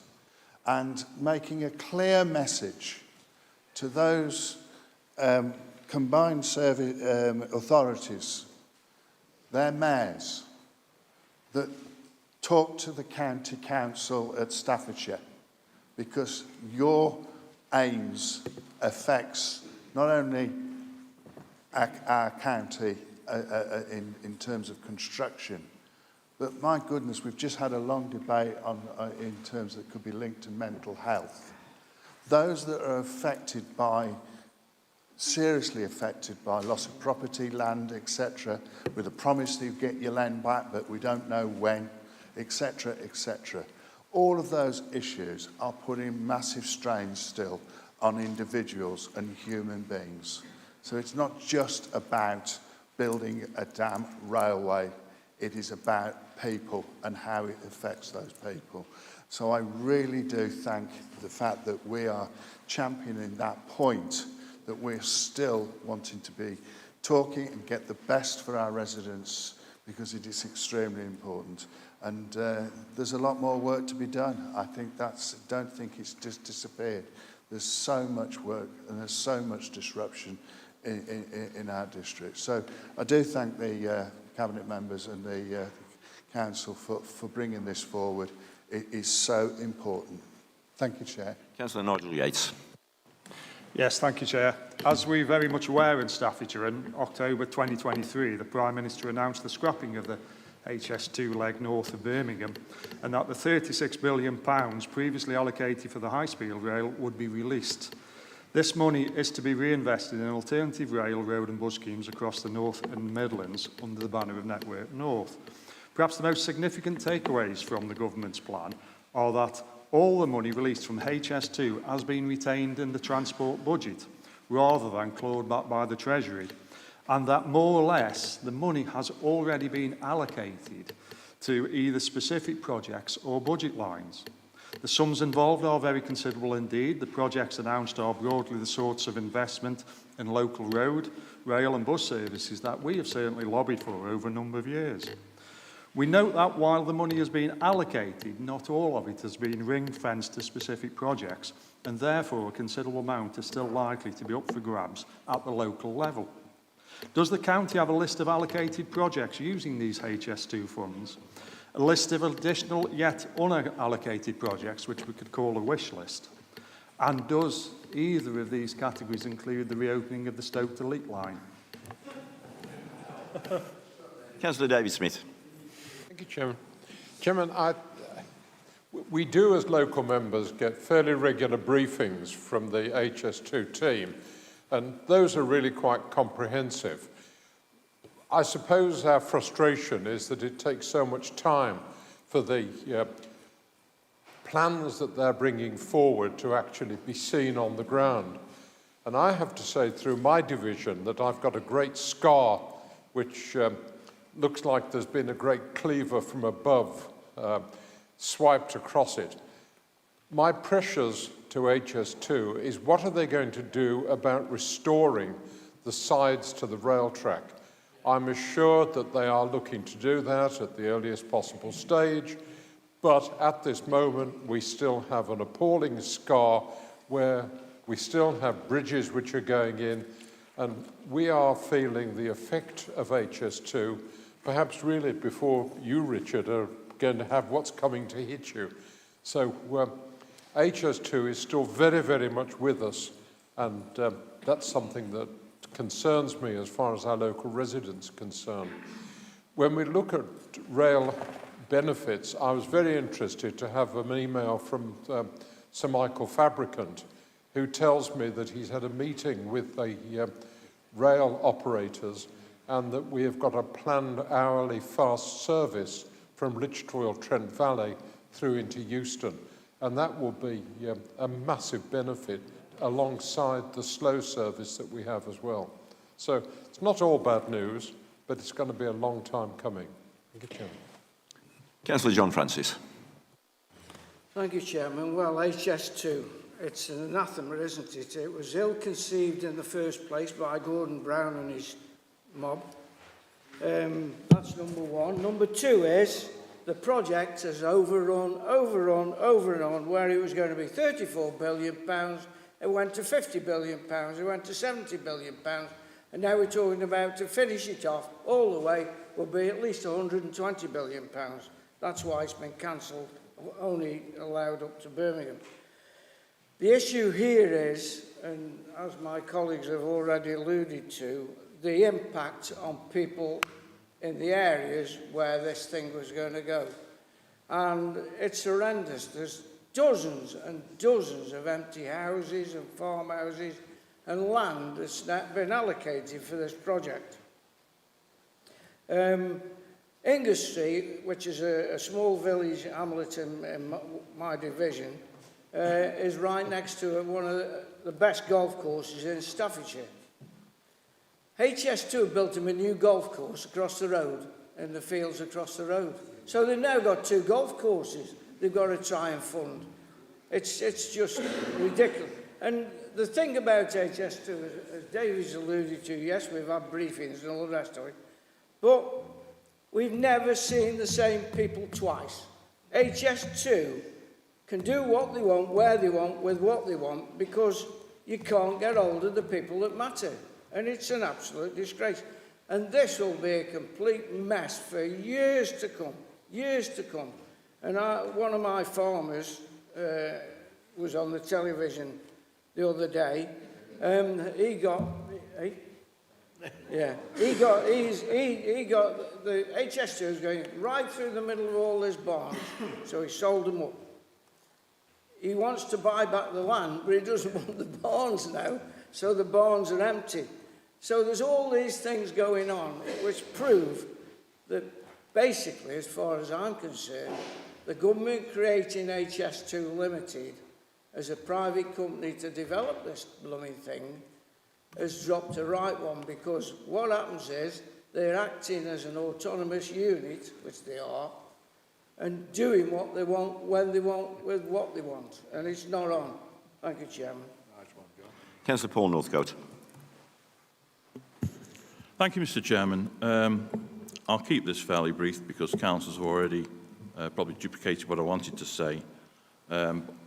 Many residents in my division, Madeley, Baldwinsgate and Whitmore, you may have seen on the TV this week, have faced many years of uncertainty. So when this news comes around about the mayors wanting to reactivate the route, you can understand the distress and feeling that there is now in the villages that have already been ripped apart by the effects of HS2 and the uncertainty. And I wish to thank the leader for canvassing and pressing the fact that we do need to be consulted, not just overseen by mayors with idealistic projects that they want to pursue, but it's about the actual people, the heart of these communities that the effects of HS2 have had. And I think I just want to pause to recognise the fact that these people have been suffering hell in some situations for years and years. It's ended up in my division with a lot of people that have actually passed away during the stress of it all. It's been well documented that this is a blight on our county. It's not needed, it's not required, it doesn't fit the business model of rails. It's a vanity project that's exceeded its budget in many different facets. And I just think that this is outrageous and we should kick back big style with this, that we're not accepting this in any form in the future. And I just wish to reiterate my earlier comment about thanking the leader for making sure that the residents of Staffordshire, particularly my division, obviously, that get their fair share of the consideration and their say in matters that concern them through a proper consultation. Thank you, Mr. Mayor. Councillor Martyville. Chairman, thank you very much, Chairman. You could almost write a thesis, couldn't you, about how not to start a project, how not to manage a project, and how not to deliver a project. And thank you for all the speakers this morning, because I think you've almost said everything. Mr. Yates, with regard to allocation of funding to repair our roads, to further develop our highways in Staffordshire, unallocated HS2 funds, I would urge you to write to your MP regarding that. I'd urge all members who feel as strongly as members have spoken today, most eloquently, write to your MP. Mr. Northcott quite rightly says it's not about railway lines, Mr. Cox said. It's not about a railway line or trains. This is about people's lives and the destruction of people's lives. As Mr. Northcott said, some people have died whilst waiting for rectification of these awful situations, and my heart bleeds for people who've been so massively adversely affected. So, well said, Mr. Francis, well said, Mr. Smith, well said, Mr. Cox. As far as we are concerned, we're crystal clear, and we always have been from the outset. Our position remains exactly the same. We're always been opposed to HS2. We oppose HS2 and any plans now. I think the team that are still working, and thank you, Mr. Smith, for your kind comments on the information that you get from the HS2 team. They still have a big job to do. They do a fantastic job. Those comments will certainly be passed on to them. And the team still continues with its work to mitigate the negative effect that HS2 has had and continues to have in some parts of our county, and will continue to mitigate the work that's disrupting our beautiful county. And I thank again, Chairman, all the speakers for being extremely eloquent about this dreadful situation for some people. Thank you, Chairman. Councillor Alan White. Thank you, Mr. Chairman. I've sort of lived and breathed HS2 for 14 years. It goes 600 metres past my house. I was a portfolio holder in Lichfield District when we initially started having the liaison with HS2, so I fully understand the impact that it's had on people's lives. Staffordshire County Council and Lichfield District Council have been extremely clear about their position regarding HS2. Some people have suggested that perhaps Staffordshire County Council hasn't been strong enough. They have. I can tell you myself and Philip Atkins, as the previous leader, have been extremely clear about our position on HS2. I would address this comment to parliamentarians. If you've decided the next leg of HS2 isn't going ahead, repeal the Act. It's not a busy parliamentary timetable at the moment, so you've got plenty of time to get on with it. Repeal the Act, and that will prevent the uncertainty for Staffordshire residents. And let's be clear about what that uncertainty might actually mean. If you live in Stoke, if you live in Tamworth, if you live in Stafford, the impact on your ability to get to London by rail may be severely impacted by any alternative ambitions that people might have for HS2, Mark II or Mark III.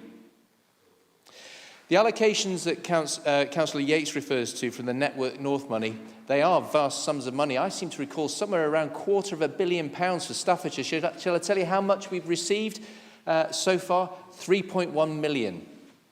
And it's earmarked exclusively for, wait for it, potholes. So whatever ambitions people might have for the £250 million of Network North money, they can park those to one side, whether it's the Stoke Leak Line or whatever. We've got £3.1 million, which at the price that HS2 costs will probably cover the cost of a single sleeper of track and 10 centimetres of line. The two mayors, West Midlands and Greater Manchester, have ambitions to run a railway line through our beautiful county. Well, they can think again. They can think again, because there is no way we in this chamber are going to tolerate other people outside this county telling us what we should and shouldn't do with our land, especially when it might mean the railway service for Staffordshire residents gets worse, not better.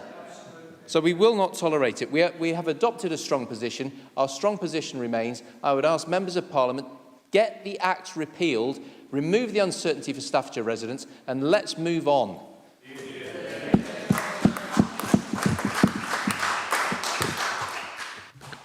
Thank you, Councillor White. Members, it's 9 minutes past 1. A number of us sat here quite a number of hours now. I've decided that we will break for lunch, but we will have a short lunch. We will be back and we will convene and start the meeting at 2 o'clock. I will ask Mr. Bradbury to ring the bell about 3 minutes to 2, and we will start bang on 2 o'clock. Look forward to seeing you then. Enjoy your lunch. Thank you.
Members, can I ask you please to take your seats?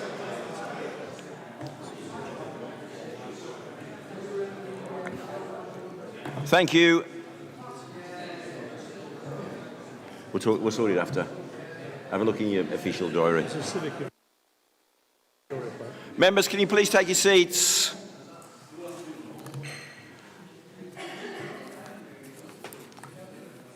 Welcome to the afternoon session. I hope you all had a very pleasant lunch.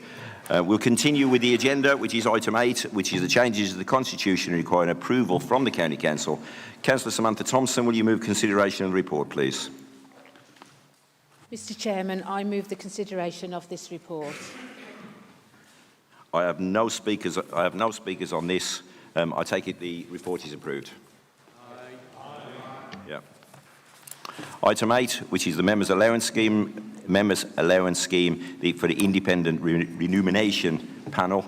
Councillor Alan White, will you move consideration of the report, please?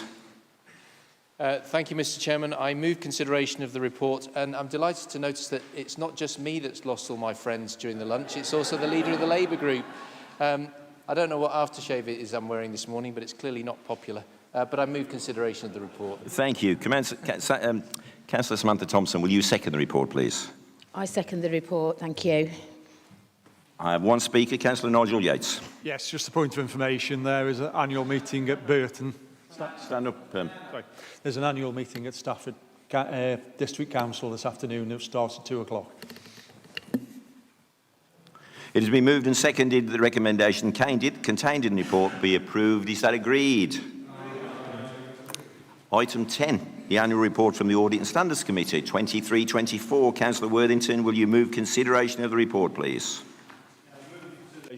Report, Chairman. I think it's an excellent report if members have read it, and full credit to the audit team at Staffordshire County Council. Thank you.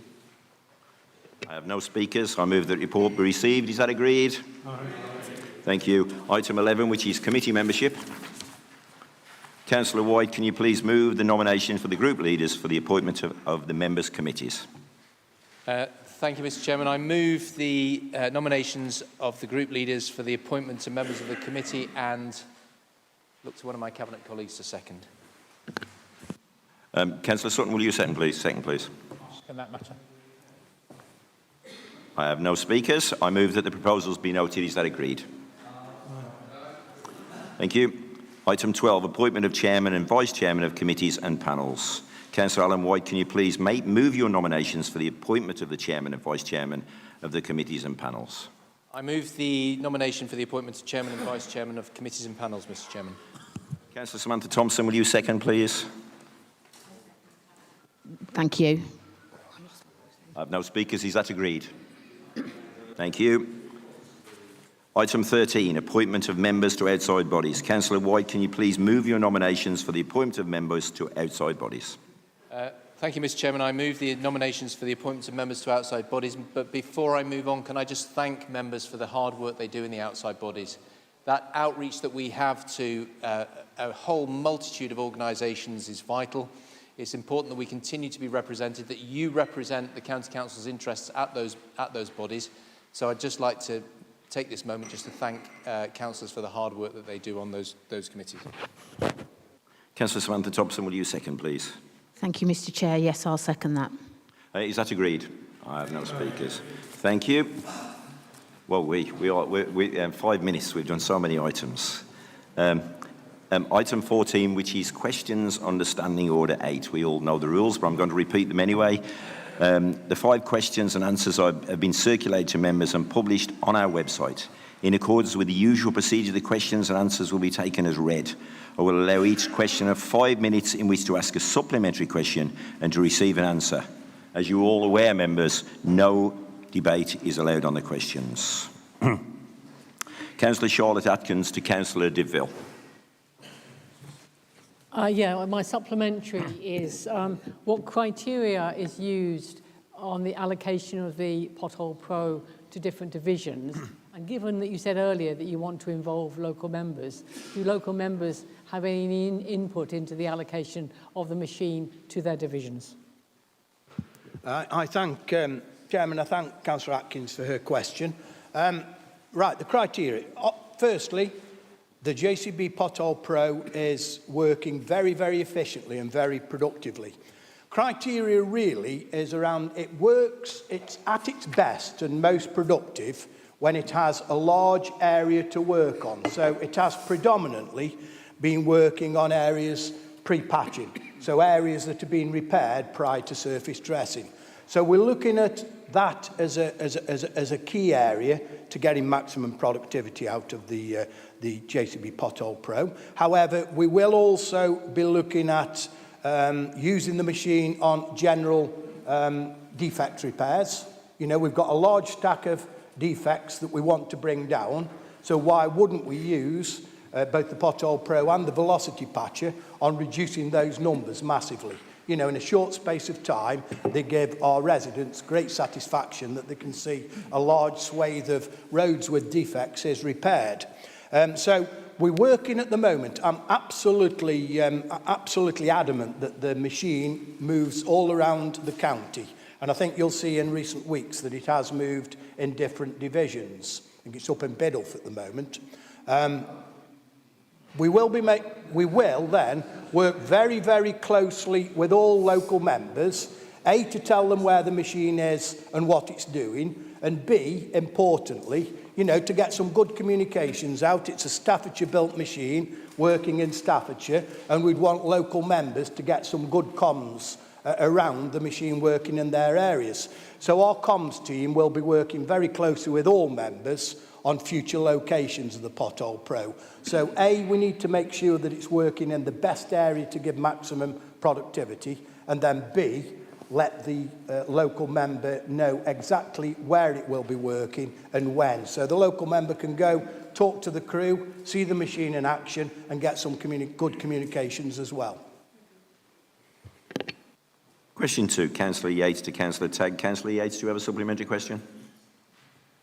Thank you very much for the answer. Very pleased to see that a new round has been launched, and it's an ideal opportunity using the question to publicise that to all members present. What I would request, is it possible just to tweak the criteria so it operates a little bit like the DHP operates, in the context that some of the schemes which would benefit from a very small amount of funding within the communities don't always come under the umbrella of an organised or constituted community group or town and parish council.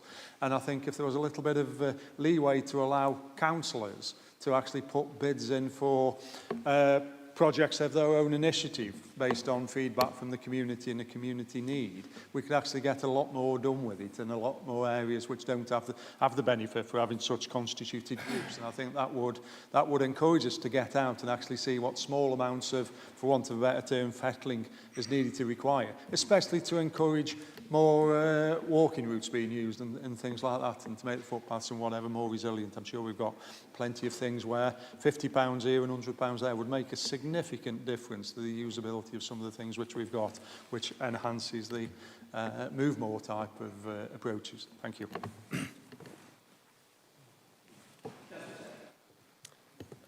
Thank you, Mr. Chairman. Thank you for the supplementary, Councillor Yates. Yes, we'll look at that. I think last year was the best year so far out of the, I think it's the 4 years we've done the Climate Change Action Fund. We're always looking to improve it. We're looking at the criteria again. We're also looking at the different deadline points as well to enable members to maximise their spending in the community. I think one thing we've learned this year is not to put the deadline the week right after Christmas. We're going to actually lead to a few weeks into January, because again there's a big rush of applications just before Christmas. Everybody's very busy, aren't they, trying to get ready for Christmas and don't want to be filling applications in, so, and trying to get them into us. So that did cause a bit of a sort of a backlog last time. So we're going to learn from that, but certainly take that on board and speak to officers as we obviously refresh the fund and relaunch it in a few weeks. Thank you.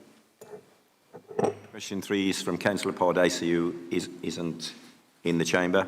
So we move on to question 4, which is Councillor Hussain to Councillor Wilcox and not here, no. So we move on to question 5, which is Councillor Afsar to Councillor Wilcox. Councillor Afsar, do you have a supplementary question? Yes, just a quick one. Thank you, Chair, and thank you for the reply. Just had a verbal conversation earlier with the Cabinet member who indicated that there's a members' event, well, an event planned for the postcodes of my division. If you can just confirm that, and that will be it. Thank you. Councillor Wilcox. Thank you, Councillor Afsar. Yes, there is an event. Diabetes Prevention Week is from the 20th to the 26th of May, and we have identified postcode areas in the Lichfield and Burton-on-Trent areas that where there's a prevalence of issues that may well help if we get sort of targeted approach in those areas. So I will share the information with him so that he can actually make sure that the borough are well aware of the activities that's going on during that week. Thank you. Thank you. We may now move on to item 14, which is petitions. I have 3 members who've notified me that they are about to make a petition. That's Councillor Peters, Councillor Cox and Councillor Abrahams. Are there any other members wish to present a petition before I give those the opportunity to speak? I'll take that as a no. Councillor Peters. Thank you, Mr. Chairman. I would like to submit a petition on behalf of residents in my Stretton division who live on Craythorne Road. It's sometimes known as Craythorne Lane, but they're objecting to the amount of HGVs that are using this very small carriageway. It's not a carriageway, it's a lane, and they would like some restricted signage to be imposed on it, please. Thank you, Councillor Peters.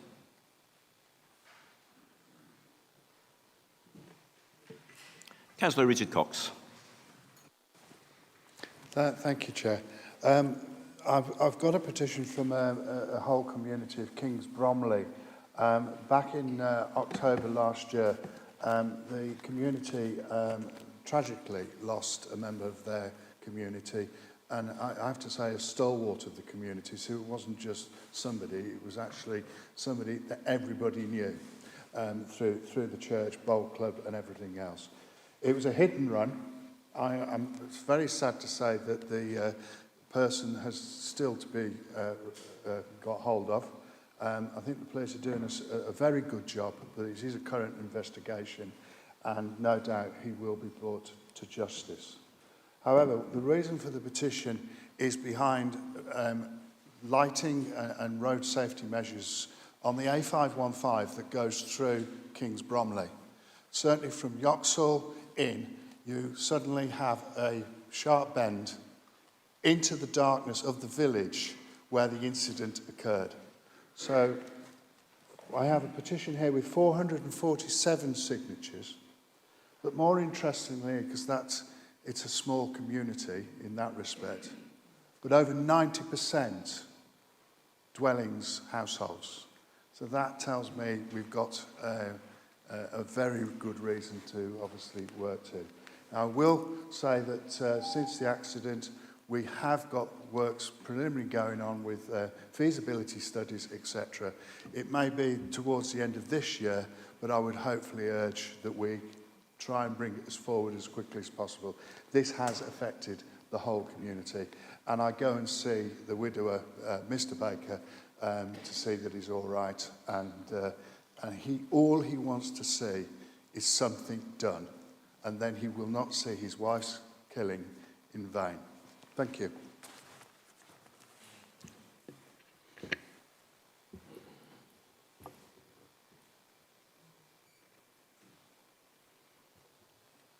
The final petition today, which is Councillor Jack Abrahams. Thank you, Mr. Chairman. I would like to submit a petition on behalf of the good people of Purton, who firmly believe that the speed limit in the village has been too high for too long. Thank you.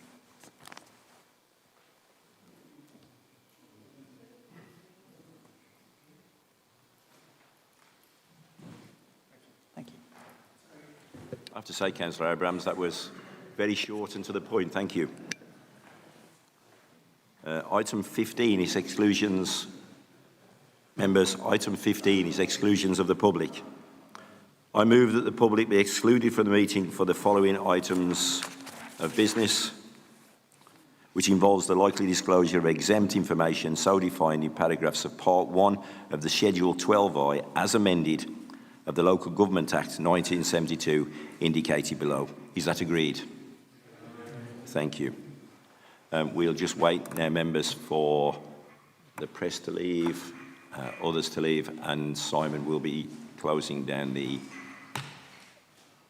video.